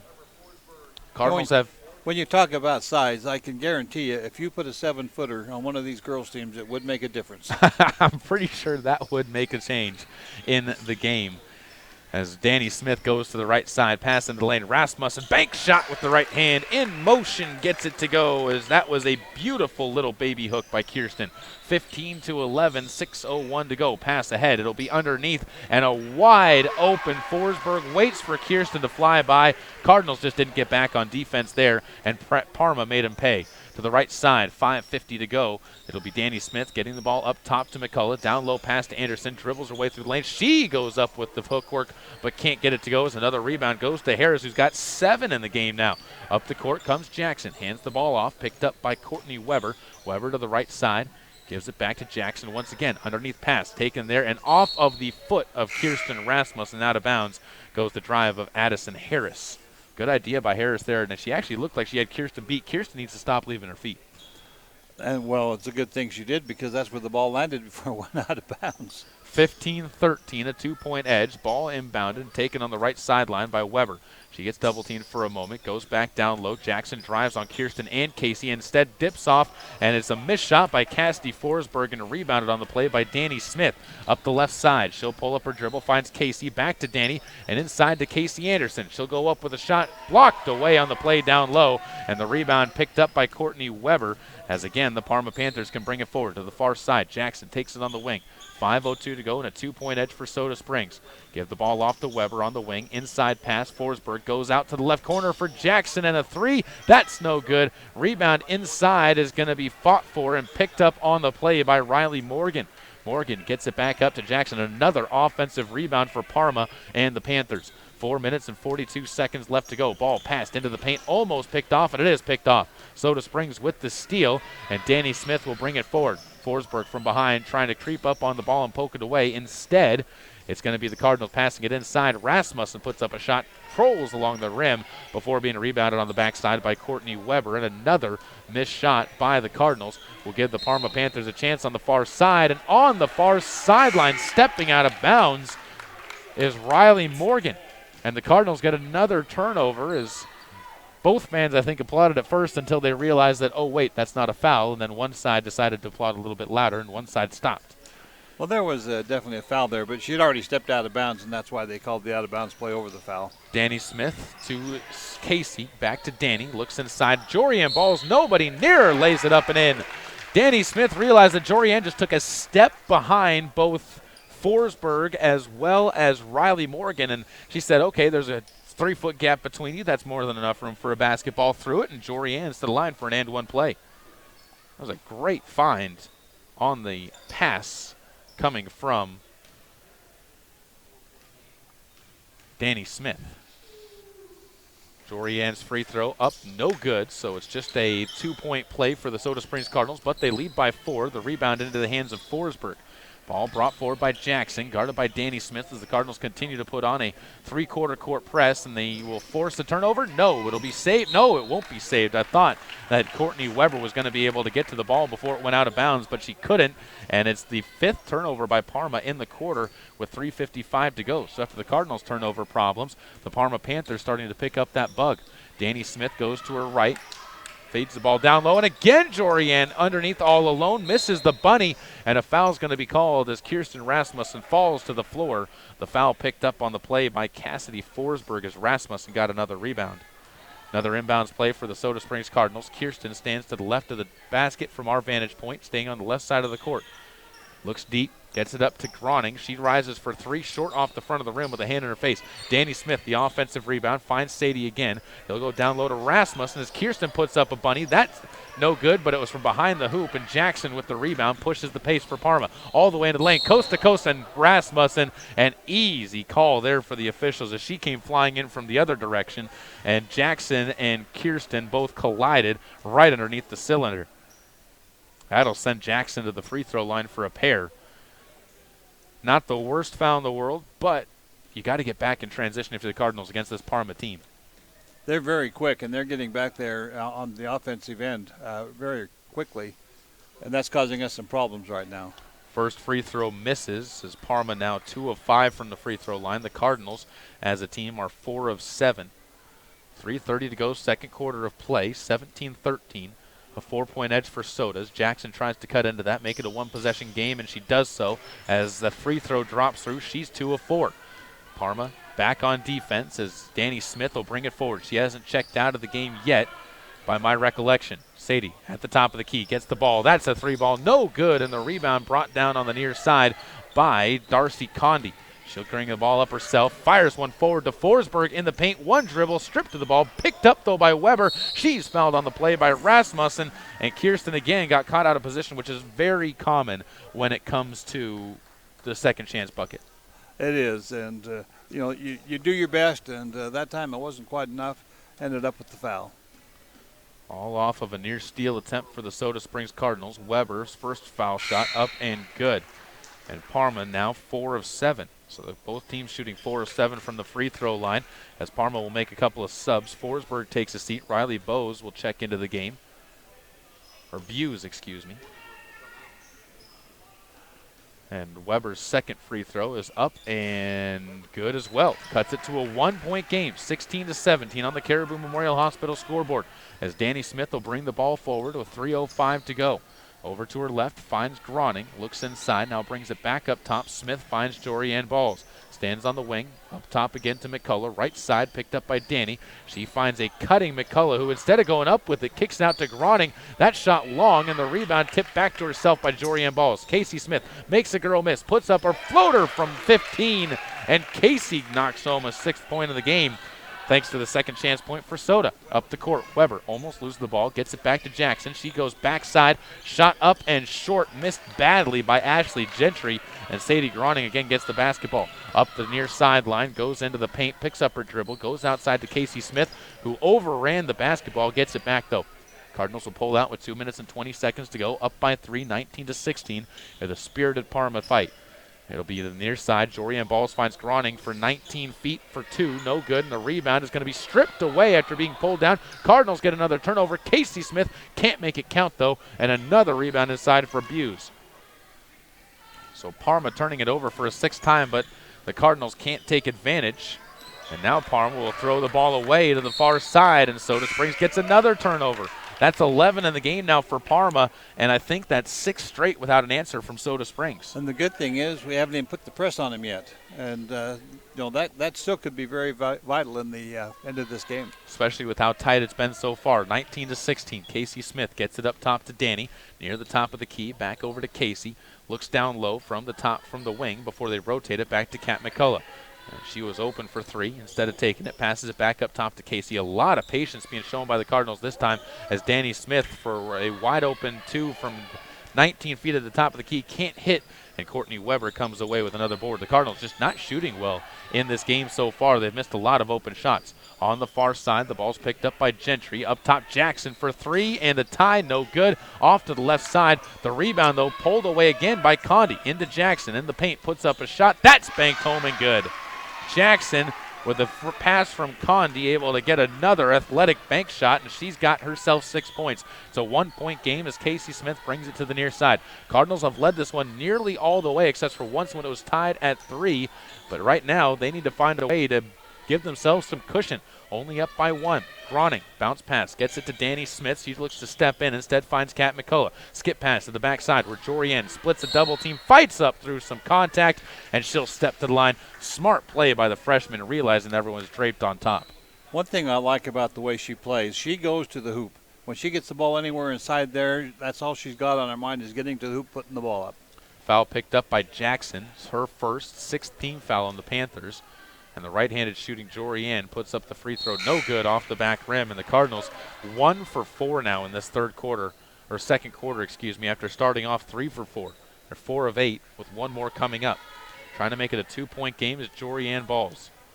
The freshman's post puts it up, and that one gets the good roll and drops down and through. She's got 3 points in the game. Parma quickly up the court to the far side, stepping into the lane and firing up a quick shot that's missed, but Jackson follows it. She can't get it to go, and the rebound tipped out of bounds. Madison Jackson followed the miss by Addison Harris, and again, the Parma Panthers, you see 4 black jerseys in the paint for every offensive rebound. Well, I'm really impressed with her. She has just been everywhere, and she's taken some great shots. She's really a factor in this ball game. Not only are they crashing the paint as well, but they're getting back in transition. The Cardinals haven't gotten a lot of transition buckets either. 2-point game, 20-18. The Cardinals on top by 2. 22 seconds to go. Soda's going to hold for the final shot. To the near side, Casey takes the ball, standing well outside the 3-point line with 13 seconds and counting to go. Right side, Danny Smith looks to her left. Now comes back to her right. Comes around the screen from Groning to the far side, Casey. Casey launches one towards the hoop, but what was that? Not even sure because it wasn't a shot as the ball brought up by Parma and a buzzer beater missed after a rebound was pulled in by Harris. The Cardinals, though, in a dogfight with the 3A Parma Panthers, and we will head to the halftime break. Your Bear Lake Drug halftime show coming up next on KBRV The Bear and MyLocalRadio.com, along with your first half highlights from Sanders Furniture and Appliance.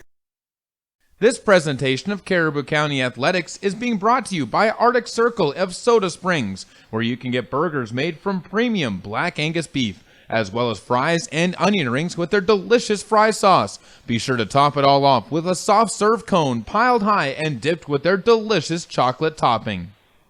Hi, I'm Todd Hunziker. Most dealers focus on the experience you have just a few moments that you're in their store. At Hunziker Ford, we want to keep you happy forever. And to prove it, We offer warranty forever at no cost to you. So here's the deal. All you have to do is follow the maintenance schedule on virtually anything you buy from us, and the expensive powertrain components are covered forever. That's Todd Hunziker Ford, just east of Lava Hot Springs on Highway 30. It's just that simple. Imagine a mining company that respects the quality of the environment and health of natural ecosystems. At Monsanto, we don't begin mining unless we can ensure every safeguard is in place to respect the environment. And if they're not, then we don't mine. Simple as that. That's why we take steps before, during, and after mining to reach our goal of leaving the land even better than we found it. Monsanto. Imagine. This presentation of Caribou County Athletics is being brought to you by Troy Young Plumbing and Heating. Call 208-221-0581 for all your plumbing needs, including new installs and remodels, repairs, furnace installation, and more.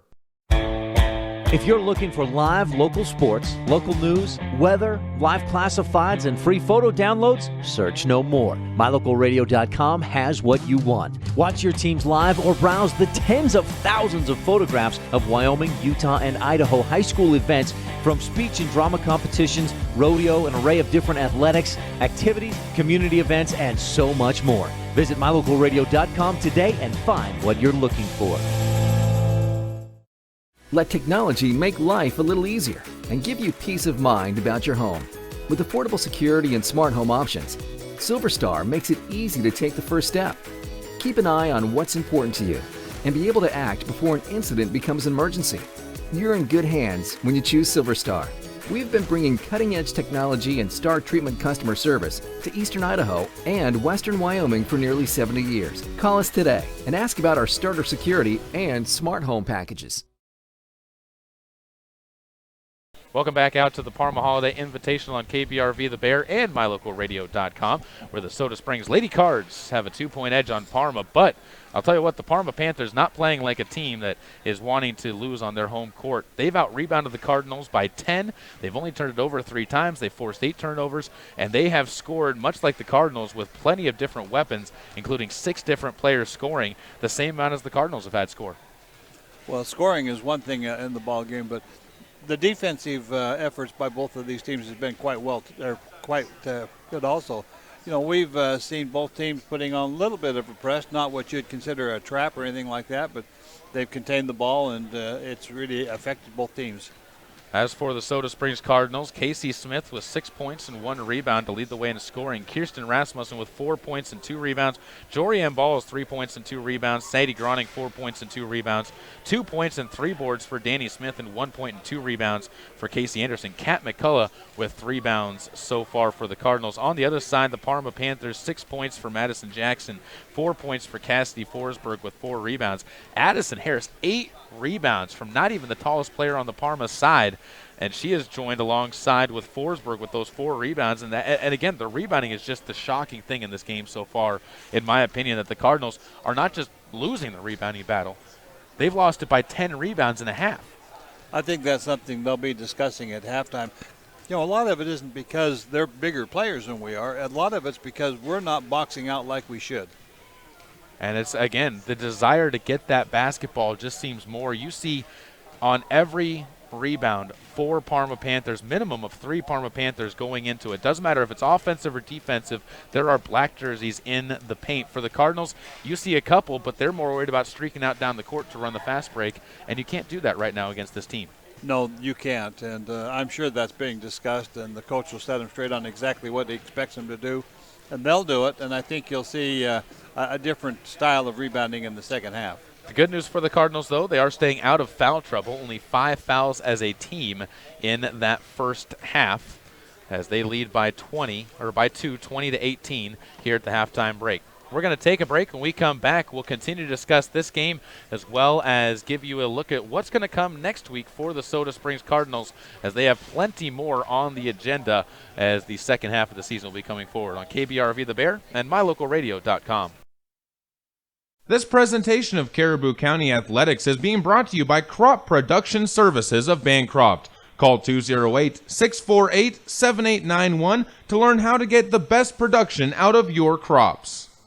Whether it's warm outside and you need an air conditioning system or cold outside and you need a new natural gas furnace, Reed's Plumbing and Heating has what you need to keep your family comfortable, and there's never been a better time to convert to natural gas. With great service and expertise, Reed's is your all-weather friend in southeastern Idaho. Call us today, 208-547-4466, and we'll get right to work making your home comfortable and cozy. That's Reed's Plumbing and Heating at 208-547-4466. Natural gas, it's worth asking for. Get it to go at Patterson Quick Stop in Soda Springs and Patterson Easy Way in Grace, Idaho. From pizza to potato wedges, from burritos to the jalapeno flavored corn dogs, from candy, clothing, car accessories, and fountain drinks, convenience is fun. And Patterson Quick Stop and Patterson Easy Way help to fill your needs conveniently. They have something for everyone: food, fuel, and fun at Patterson Quick Stop in Soda Springs and Patterson Easy Way in Grace. Right here, right now. This production of Caribou County Athletics is being brought to you by London Drug and Grace, your good neighbor pharmacy, locally owned, locally loved. Here's a look at some of your Lalaton's food specials for the week of December 29th through January 4th. Start your trip to Lalaton's off by grabbing raw shrimp at $5.99 for each 16-ounce, 26 to 30 count container. They also have lobster tails if you're craving seafood. 4 to 5 ounce lobster tails are just $5.99 each. Looking for some vegetables? Extra large Roma tomatoes are 99 cents a pound, and large avocados are just 89 cents each. Close it out with one of the special tasty treats from the Lalaton's Bakery, and you have yourself a fine meal. Those are just some of your Lalaton's food specials in Soda Springs. When the time comes, you'll want true compassion balanced with clinical care for your mom or dad, grandma, or grandpa. Edgewood Assisted Living Center in Soda Springs provides a warm, caring, and secure environment for individuals who need medication assistance, healthy meals, and assistance with daily activities. You can help by introducing them to our Assisted Living Center. Come on in for a tour and consultation. Find out about our monthly move-in specials and respite visits. Furnished suites are available. Call 208-547-0257. The Edgewood Assisted Living Center in Soda Springs, Idaho, a place to call home. Back out here at the home of the Parma Holiday Invitational on KBRV The Bear and MyLocalRadio.com. The Soda Springs Lady Cardinals really trying to find answers right now to their offensive and defensive. Well, I can't say the defense is trouble. Their defense has still looked fantastic this year. They have not taken any drop-offs there. The offense, though, definitely looking for some answers, and they're going to have to figure them out quick because the next team on their schedule, January 3rd, our next broadcast, in fact, at Snake River. That's going to be that's going to be a tough game and a beautiful win if they can get it.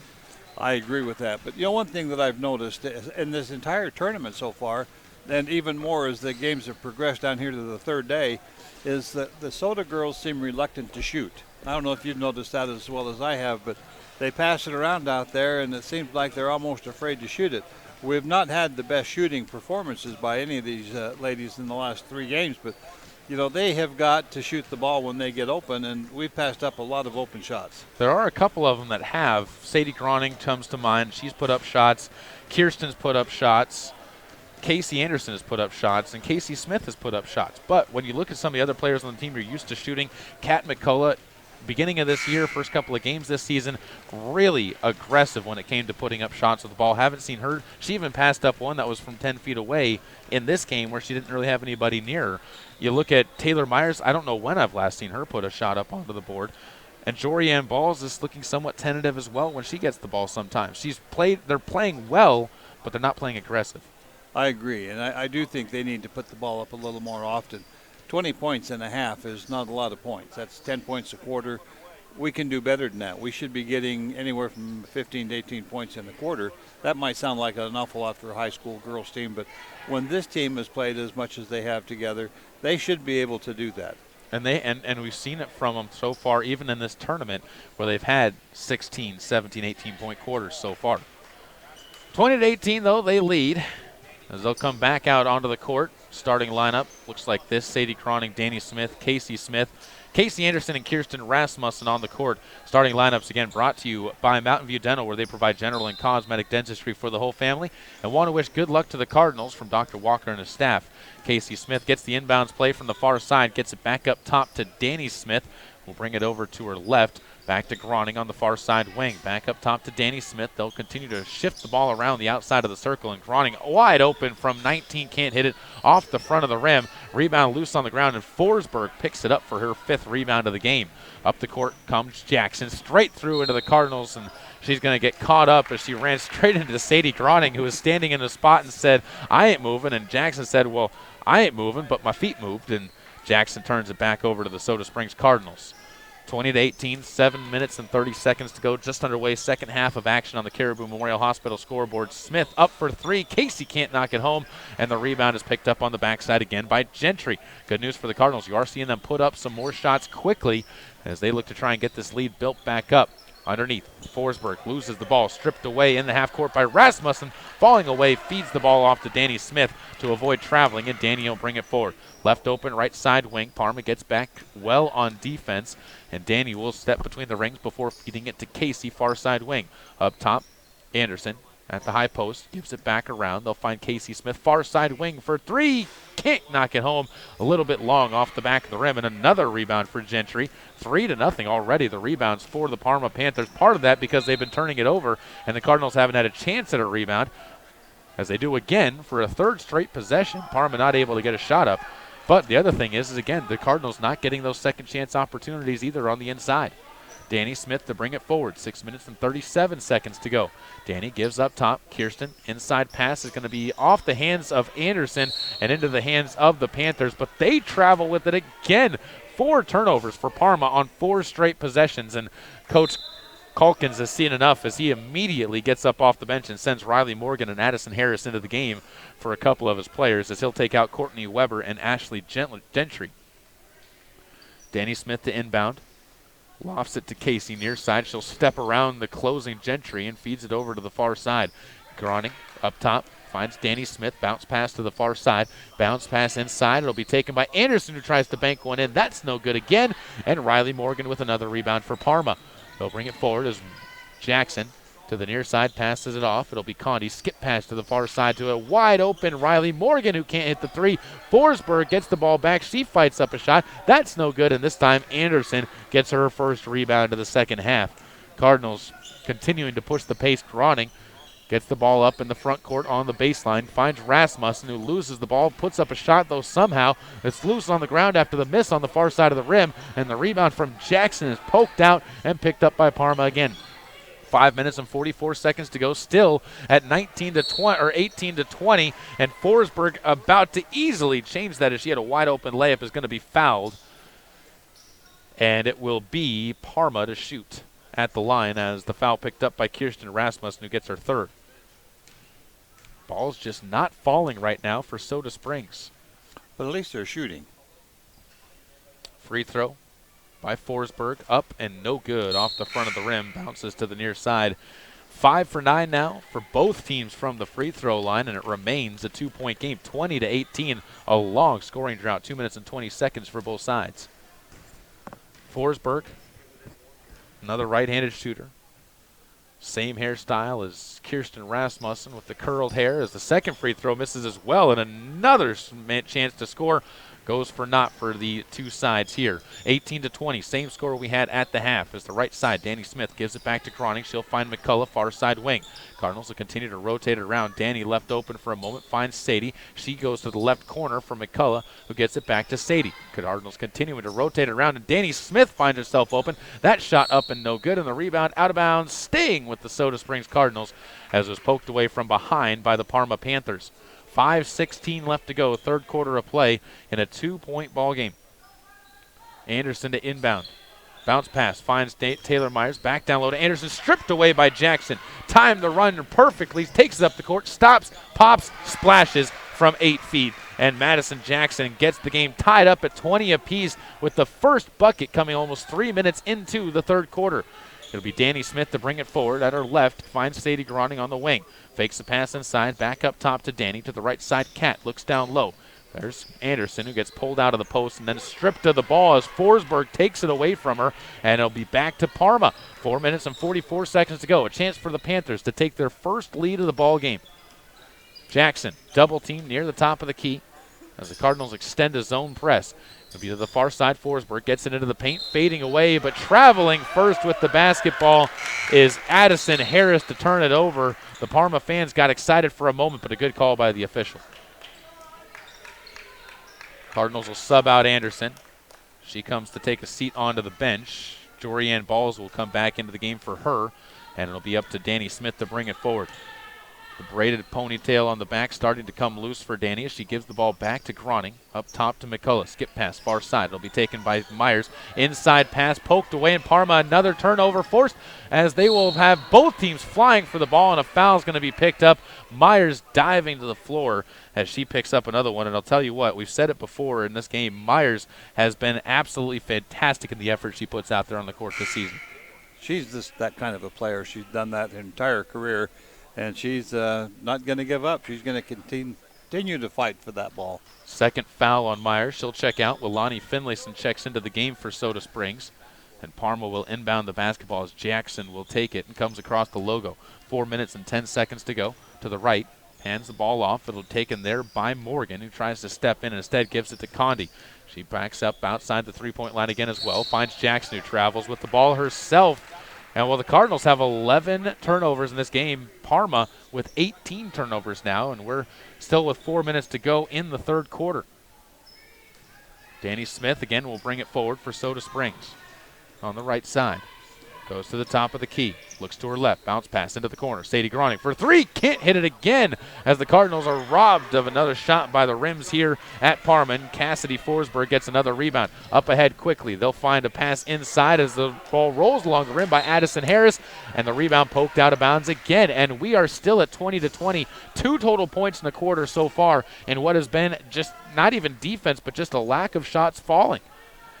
It hasn't been real pretty offensively, that's for sure. 2 points in a quarter is not a lot. And the looks have been there. The team's just not executing on the finishes. McCullough to the right side of the top of the key, feeds it back left on the wing. Finlayson tries to step in, goes up top to Smith, looks to her left and finds Kat on the far side wing. Back up top to Danny. To the right side, Groning, who gives it off to Finlayson. Finlayson goes to McCullough on the far side wing. 3:12 left to go. 20-20 your score on the Caribou Memorial Hospital scoreboard in the fast-moving third quarter of play. Jorianne Balls inside, blocked away, rebounded by Jackson, who will bring it back up the court, straight to the hoop. T takes it to the 10 and lays it in.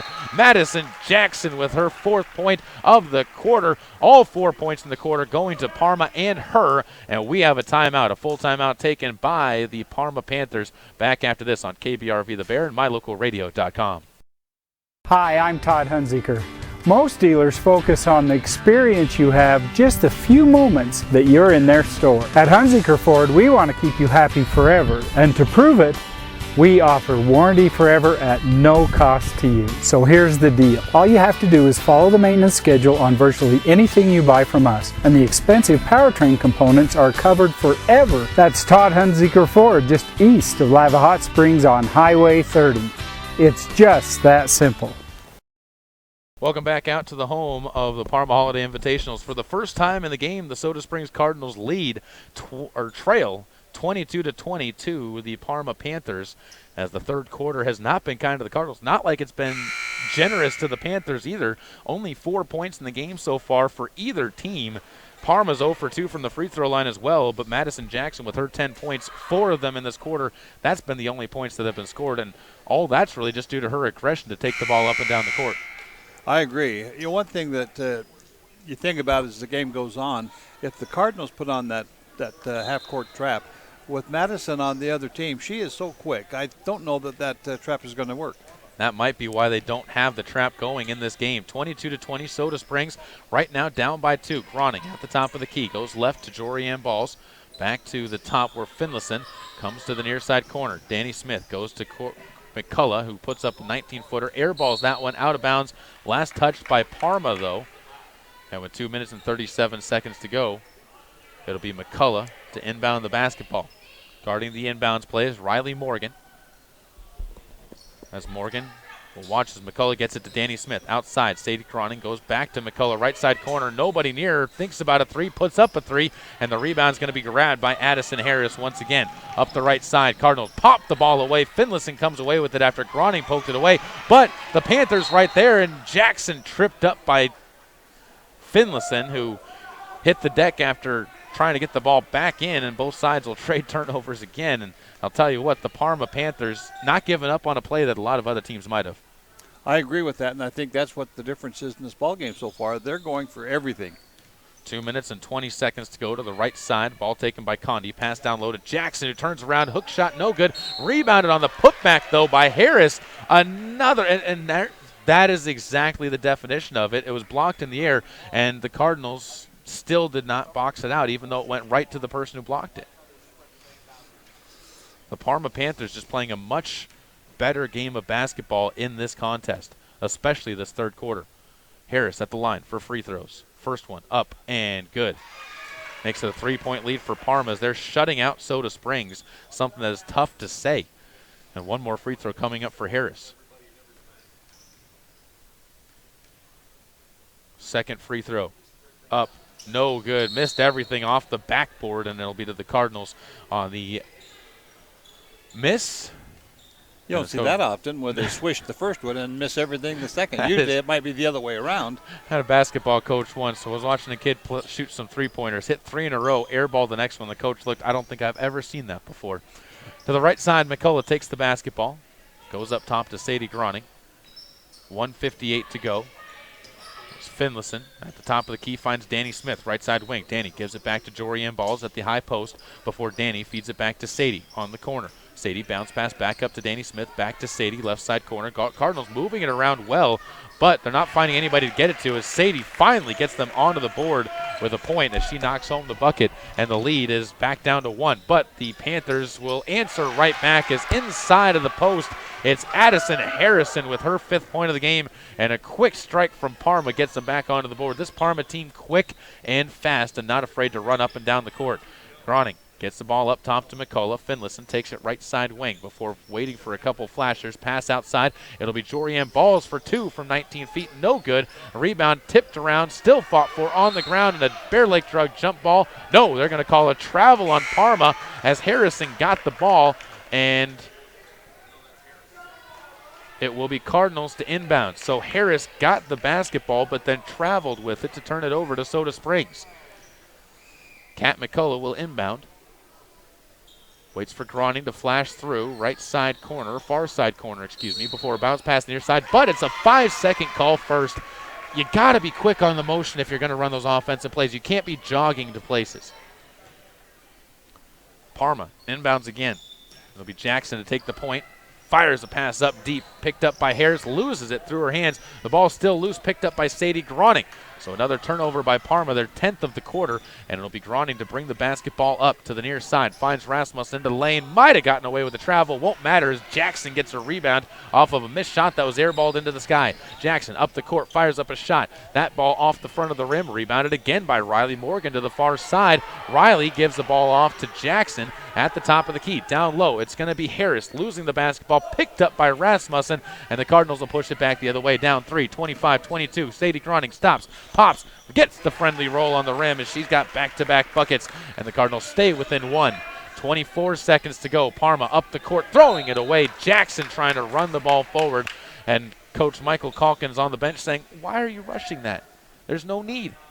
And so they're going to sub out Contreras, and she will check into the game to replace Jackson, who will come and take a seat on the bench. Cardinals with the basketball, 21.3 seconds to go, down by 1. See if they hold for the final shot. Parma hoping to take this lead into the final quarter of play here in the third-place game at the Parma Holiday Invitational. With 11 seconds to go, Danny Smith looking to go to her left, stands on the wing, gives it up top. Sadie Groning open for 3 and can't hit it as the clock winds to 3 seconds to go. McCullough saves it back into play. Rasmussen gets the ball back but can't get a shot up in time. If she gets that one go and it goes to Danny Smith, they get a shot up, but they can't get it there, and it'll be back to the fourth quarter with Cardinals down by 1 on the Caribou Memorial Hospital scoreboard. Caribou County Athletics are being brought to you by Bear River Head Start, where they are now accepting applications for preschool. Call 435-755-0181 and enroll your 3- or 4-year-old children today. There's an organization in southeast Idaho whose wildlife conservation efforts have been commended by the Rocky Mountain Elk Foundation, the Idaho Fish and Wildlife Foundation, and the North American Moose Foundation. Who is this organization? It's Monsanto. While Monsanto is honored by the recognition they receive, their ongoing dedication to the environment is its own reward for all of us. Monsanto. Imagine. Let technology make life a little easier and give you peace of mind about your home. With affordable security and smart home options, SilverStar makes it easy to take the first step. Keep an eye on what's important to you and be able to act before an incident becomes an emergency.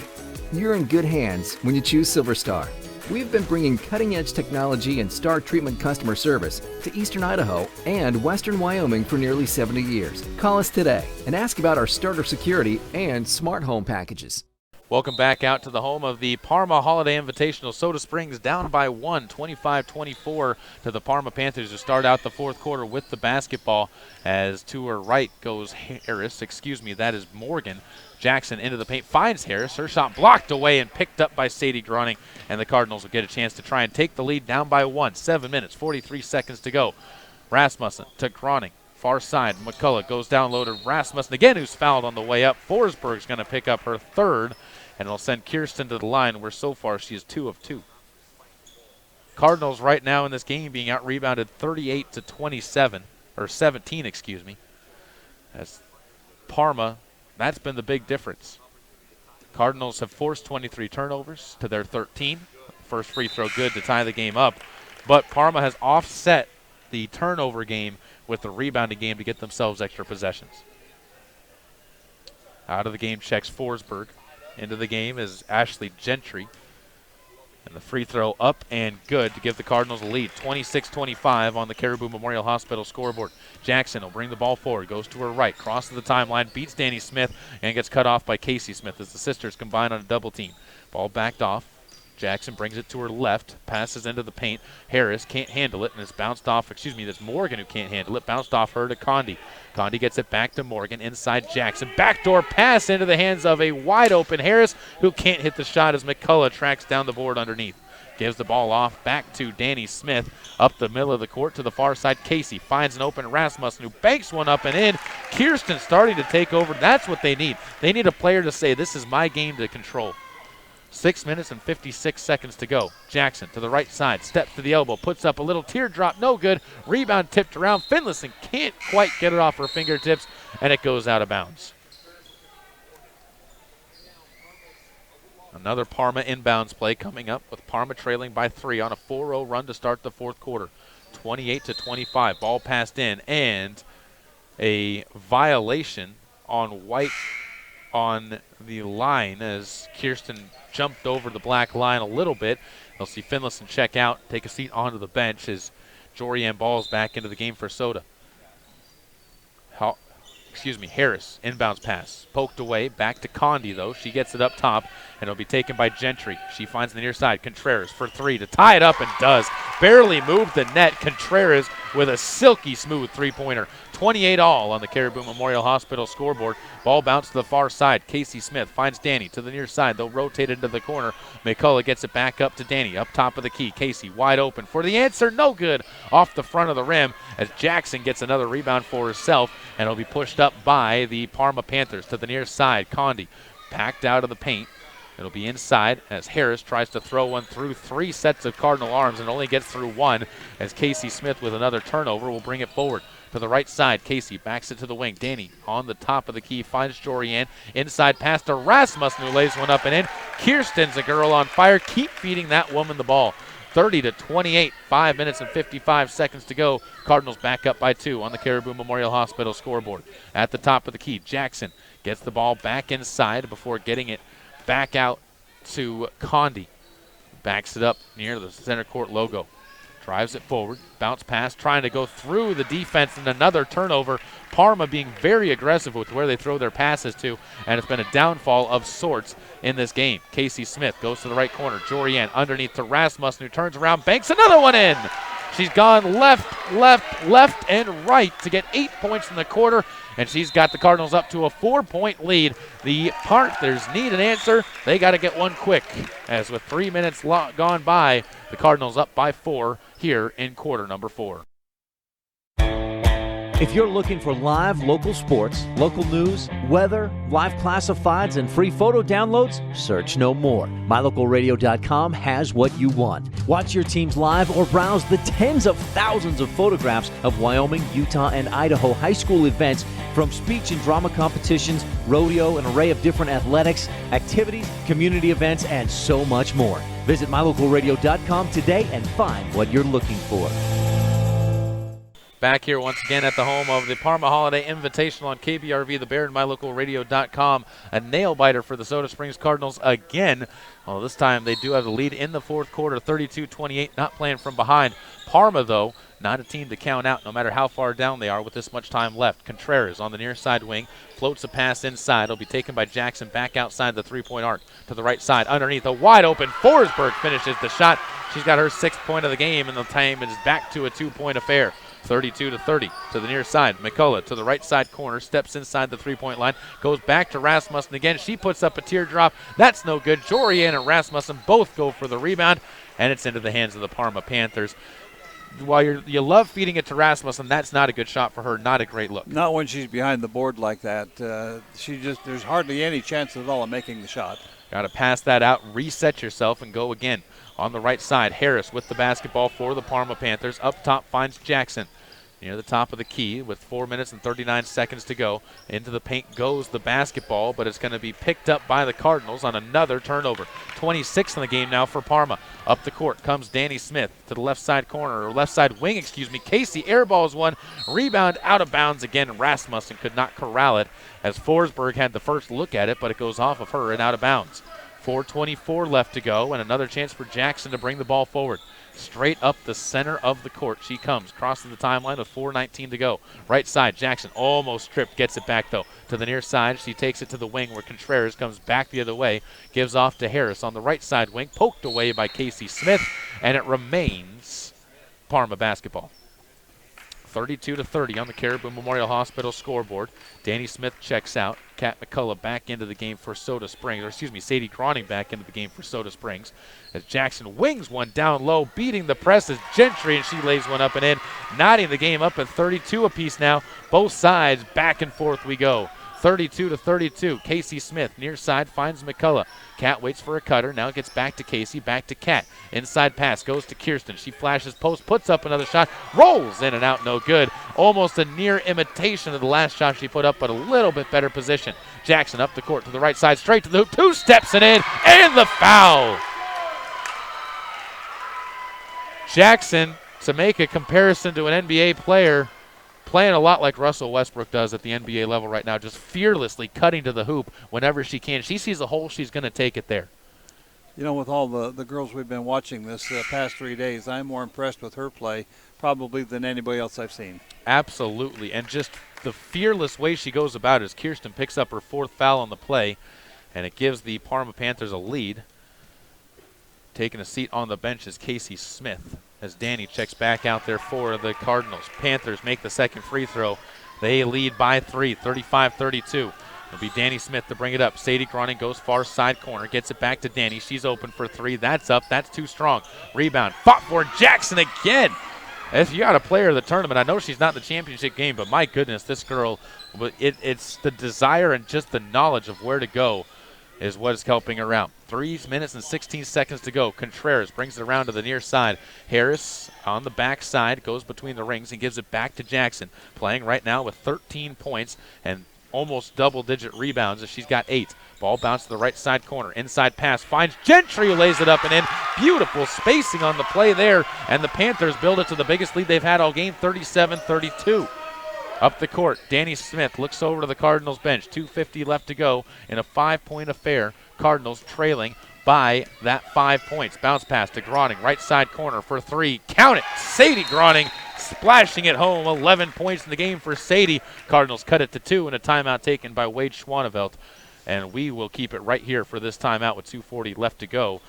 And Kirby, right now, again, the Cardinals looking for a spark, and you think about that balanced scoring that they normally have, everybody getting to the hoop, everybody putting points up onto the board. That hasn't been there today. It hasn't. They've really struggled getting shots off. 35 points, that's not very much offense in a 32-minute ball game. they've got to do a little bit better here in the final 2 minutes and 40 seconds. I think you will. I think you'll see them pass the ball a little bit more, and I think they'll take more shots. But they're going to have to do something to get back on top. And you look at some of the names that normally produce for the Cardinals. Jorianne Balls, only 3 points in the game. Casey Anderson, 3 points. Danny Smith, only 2 points. And Casey Anderson still on the bench right now, sitting all the way towards the end. We have not seen her in this fourth quarter for about 4 minutes. 2 minutes and 38 seconds to go. Jackson to bring the ball forward. Goes to the left, tries to step in the paint, instead loses it. Contreras tries to save it, and it goes out of bounds to the Cardinals. The other thing I don't know if I've ever seen before is a team turn it over 27 times, have 14 more turnovers than the opposition, and still be up by 2. 37-35, Parma is in exactly that situation, as their offensive and defensive rebounding has been a huge difference in this game. Inside pass, Jorianne lays it up and in, ties the ball game up again, 37 apiece here. This is a third-place game worth tuning in for. 2 minutes and 13 seconds to go. Jackson to her right, pulls the ball out, goes top of the key before bringing it to Contreras. She loses it for a moment, steps to the free throw line. Lob pass over the head of Gentry down low and make it 28 turnovers for the Parma Panthers. And with 2:03 to go, the Cardinals can again inbound the basketball and bring it forward, a chance to take the lead. Danny Smith to her left, comes back to her right, waits for Groning, side corner, followed tightly by Forsberg, goes down low to Rasmussen, who's fouled on the way up, and Kirsten's going to have a chance at 2 free throws as she looks for her 9th and 10th points in this quarter. Foul picked up on the play by Ashley Gentry. It goes as her first, only the second team foul on Parma. If you think it's offset, though, on the foul calls, only 5 for Soda. Rasmussen knocks home the first, gives the Cardinals a lead, 38-37. 1 point edge, the two sides trading runs, and this time it's the Cardinals who have gone on a 6-0 run, trying to make it 7 in order to get themselves the lead back. Right hand shot up, good. Nothing but net. Kirsten with 14 points, 10 of them here in this quarter. Up the court comes Jackson, straight to the top of the key, to her right at the elbow. Up top, it's a wide open 3-point shot, nailed on a line drive from Darcy Condi. A 3-point basket gives Parma the 1 point edge. 40-39, a minute and a half to go. Danny Smith to her left, pulls up on the wing before throwing it away as it's going to be tied up. Another Bear Lake drug jump ball in the far side corner. What are you throwing that pass for? As it was Forsberg who stepped in front as she had no room to make the pass, but the Cardinals luckily with the possession arrow in their favor. That could have really been costly over there. There was no pass lane there. There was nobody to receive the ball. They forced it in, and they almost turned it over. Minute and 27 to go. As the clock winds down, Cardinals with the ball down 1, 40-39. Lob pass, far side, almost picked again by Forsberg as Groning steps in, teardrop up as she ran into 15 feet and splashed it home. Sadie with 9 points in the second half. It's a 1 point lead for Soda. Jackson, she's been the main go-to for Parma so far, passes the ball to Harris. Up top, another chance for Condi. She passes up on it, gets double team, picks up her dribble, finds Harris right side wing. Bounce pass down low. Forsberg in the double team. She's going to be fouled, and that'll be the 6th on the Cardinals. And the 5th on Kirsten, as Rasmussen is out of the game with 14 points and 2 rebounds. So we'll see who the Cardinals sub in for her. As you would guess, Casey Anderson, and she will be the one up off the bench. That really hurts to lose Rasmussen. She was really coming alive here in the fourth quarter, getting the ball in deep and making those little layups. With that gone now, they might try the same thing with Anderson. She's sure capable of doing it if they just can do it. But Anderson, you got to remember, as a timeout taken, has been on the bench for a while, and you'd never know what you're going to get from a player when they've been sitting for that long a period of time. 55.6 seconds to go. Cardinals up by 1. That's the good news. You do have the lead. So if you play solid defense and get a turnover, you have a chance to burn some clock, milk it down. And the other good news is if they do take a lead, if they go on a run, then you're sitting there with 6 fouls, and it's right into the bonus that you can send them into if you have to. Well, it's going to be an interesting finish to this ball game. Both teams have really come on here in the second half, especially here in the fourth quarter. I'm still a little disappointed in the effort put forth by the Cardinals up to that point. And I wouldn't say it's lack of effort. It just seems like they were out of position. They were not getting rebounds. They were not boxing out the way they should, and their shooting was flat. And I guess that comes when you've played 3 days in a row. But on the other hand, Parma's done the same thing. And right now, to hammer that point home, there's 17 points in this quarter, almost matches their total from the first 3. They're only 3 points off with 55.6 seconds to go in this quarter. And Parma for the same is kind of in the same boat. They've scored 15 points in this quarter, and that is their highest scoring quarter as well. 55.6 seconds to go. Cardinals come out onto the court. McCullough, Jorianne Balls, Casey Anderson, Kat McCullough, and Sadie Groning. And now a timeout taken by Parma, as they'll talk things over right before the official is going to hand the ball off. And the Parma Panthers will be talking things over on the near side. Gives us more chances to remind you, stick around after this game. We'll go over the scores from this game as well as from the boys' game, which they were able to come away with a victory to close out their Parma experience with a win, 54-41 over the Midland JV, which not necessarily a bad win for them in that one either, because that's a tough JV team that started really stroking it in the end of that game. I was really impressed with some of the talent they have on that team. The number of freshmen they played and a couple of sophomores, they played as good as a lot of varsity teams that I've seen throughout the state. So they have nothing to be ashamed of, and the Cardinals really, they had to fight hard to get the win.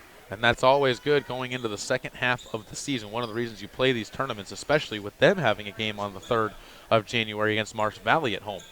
So the boys with the win, the Cardinals looking to follow that up with one of their own, 41-40, as the ball is going to be inbounded, stolen away on the inbound by McCullough. Just what the doctor ordered, the 6th turnover of the quarter, as Groning fouled and jumped on by Jackson, as Madison Jackson gets her second.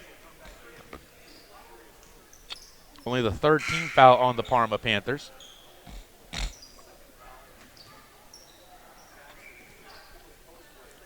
And that's the other good news for the Cardinals is the Parma Panthers, a lot of work to do to get that 7th foul if they want to start fouling and trying to extend this game, as another timeout taken.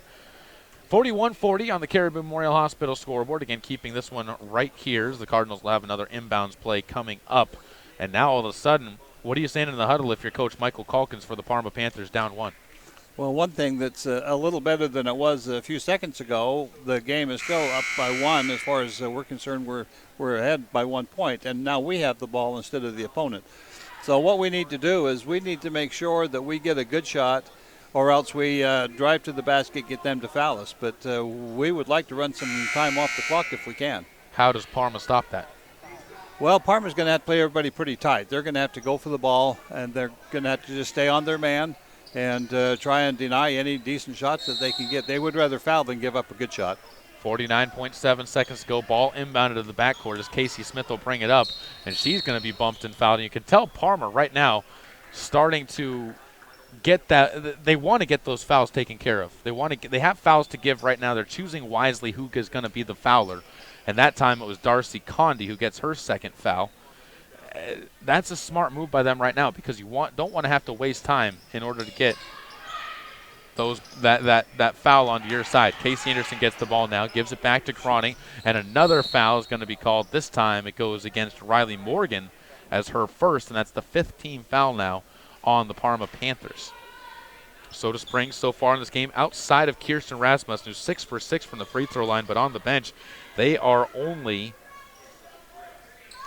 3 of 9 in the game, or 3 of 7 in the game. Casey Smith with the inbounds play, gets the basketball, caught in the paint, finds Danny Smith for 2, gets it to go.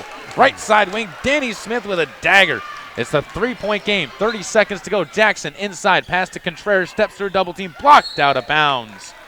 I didn't see if that was Smith or Anderson, but one of them rejected that one from Contreras, and back to the baseline. The ball will go after another timeout. This one's a full one by the Parma Panthers, and we'll take a break as well. Back after this on KVRV The Bear and MyLocalRadio.com. Hi, I'm Todd Hunziker. Most dealers focus on the experience you have just a few moments that you're in their store. At Hunziker Ford, we want to keep you happy forever, and to prove it, we offer warranty forever at no cost to you. So here's the deal. All you have to do is follow the maintenance schedule on virtually anything you buy from us, and the expensive powertrain components are covered forever. That's Todd Hunziker Ford, just east of Lava Hot Springs on Highway 30. It's just that simple. Welcome back out to the Parma Holiday Invitational. 26.4 seconds to go. 43-40. The Cardinals leading by 3 over the Parma Panthers, a team that has turned it over 29 times to the Cardinals 13, but has out-rebounded the Cardinals by a whopping 41-19.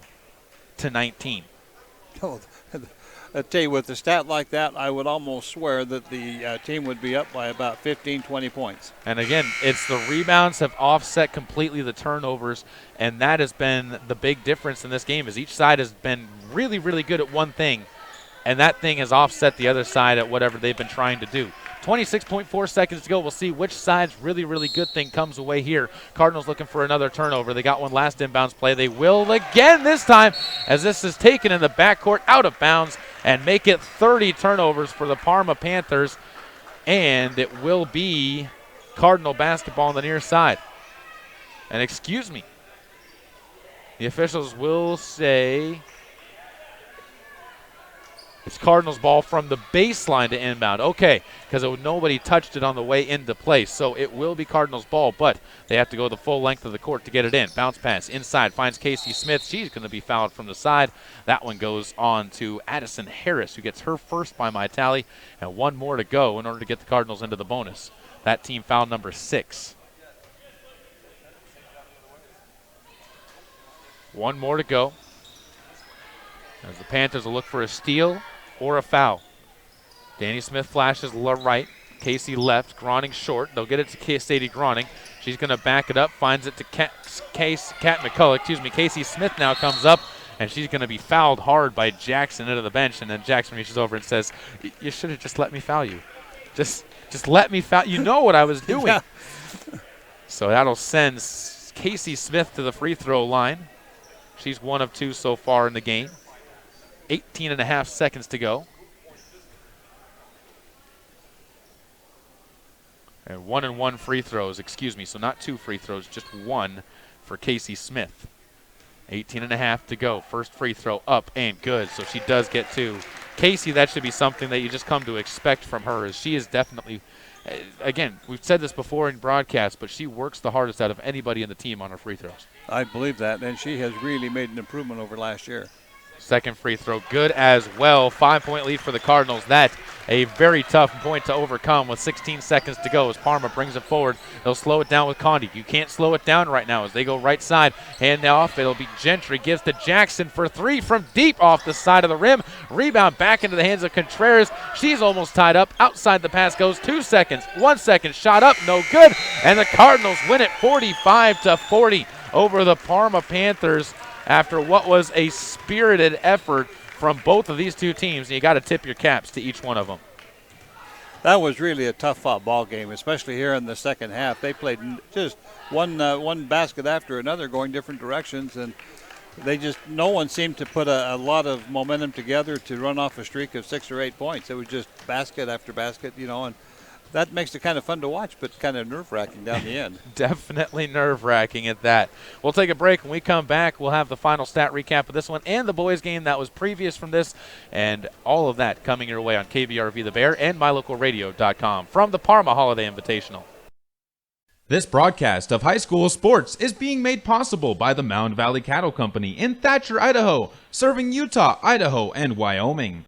When the time comes, you'll want true compassion balanced with clinical. Mound Valley Cattle Company in Thatcher, Idaho, serving Utah, Idaho, and Wyoming.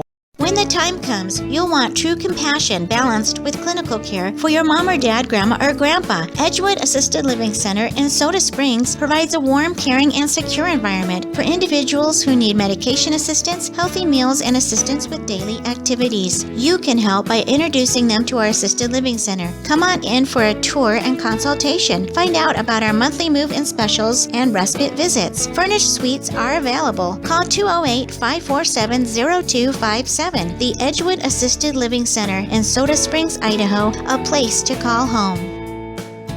Here's a look at some of your Lalaton's food specials for the week of December 29th through January 4th. Start your trip to Lalaton's off by grabbing raw shrimp at $5.99 for each 16-ounce, 26 to 30 count container. They also have lobster tails if you're craving seafood. 4 to 5 ounce lobster tails are just $5.99 each. Looking for some vegetables? Extra large Roma tomatoes are 99 cents a pound, and large avocados are just 89 cents each. Close it out with one of the special tasty treats from the Lalaton's Bakery, and you have yourself a fine meal.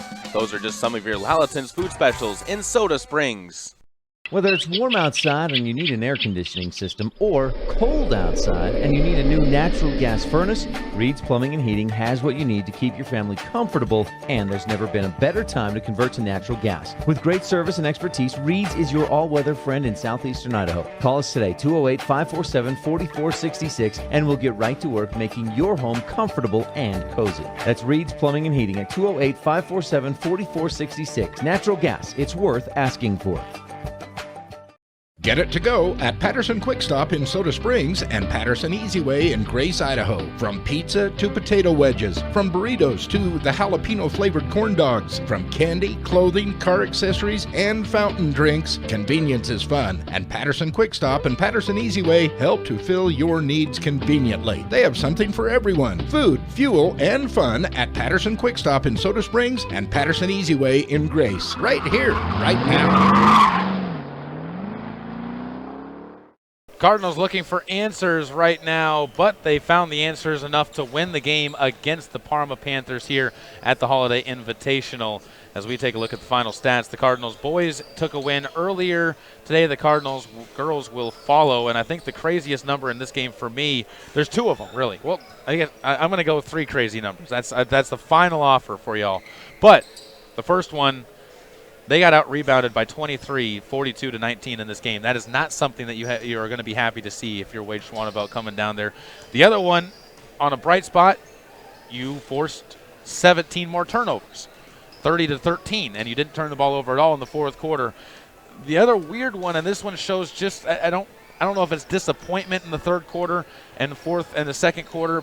But the fourth quarter, you put up 21 points. That was more than all three quarters leading up to that, or almost all three quarters leading up to that combined, in order to win 45-40, as Parma put up 15 points as well in that final quarter of play. And how many points do we put up in the third quarter? 4. You know, you wonder what happens when a team can only score 4 points in one quarter and then turn around and score 20-something points in the next. It doesn't make a lot of sense. You can't change your offense that much. But I think what they did is in the fourth quarter they started shooting the ball a little bit more.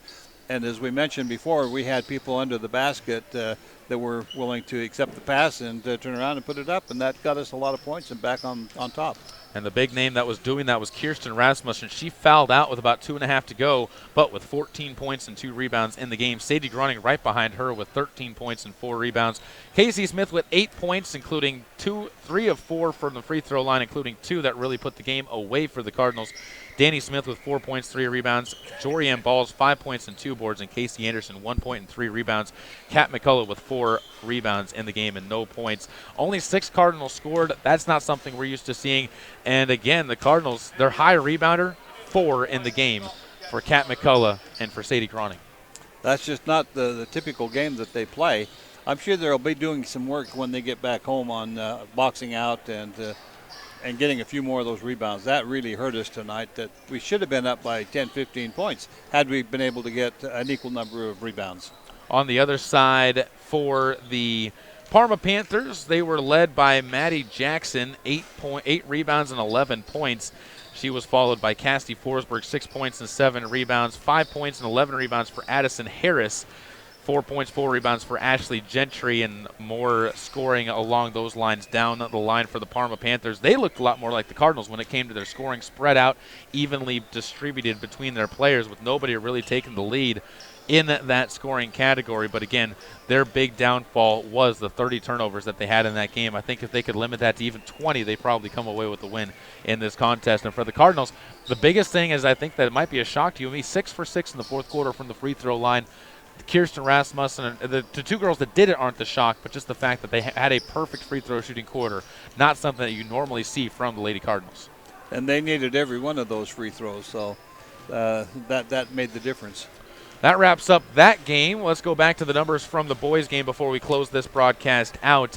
And the boys won 54-41 over Middleton as the JV Vikings were unable to continue a comeback against the Cardinals. Ridge Thompson really played a fantastic second half in that game. 12 points, 2 rebounds. Henry Workman, though, with his first double-double of the year, expect more of those to come from him and expect more from him as he is starting to find a groove. And it came here at this tournament, ended up with, I believe, by the tournament's end, 33 points in the 3 games that they played here, and it's close to that many rebounds. 8 points, 3 rebounds from Riley Simmons, all in the first half of play. 9 points and 3 rebounds for Riley Harris. Those are your big 4 for the Cardinals. They struggle from the line, 10 of 18, 27 rebounds for them. But they only turned it over 10 times as well. So the Cardinals, both teams, very good as far as the turnovers are concerned.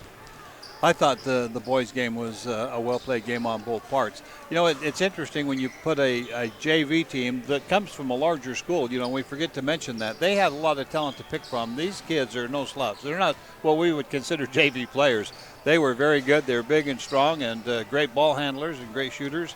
But, you know, our kids played very well, and I think they deserved to win. But it was a very entertaining game to watch. Absolutely. The big kids to watch for Middleton.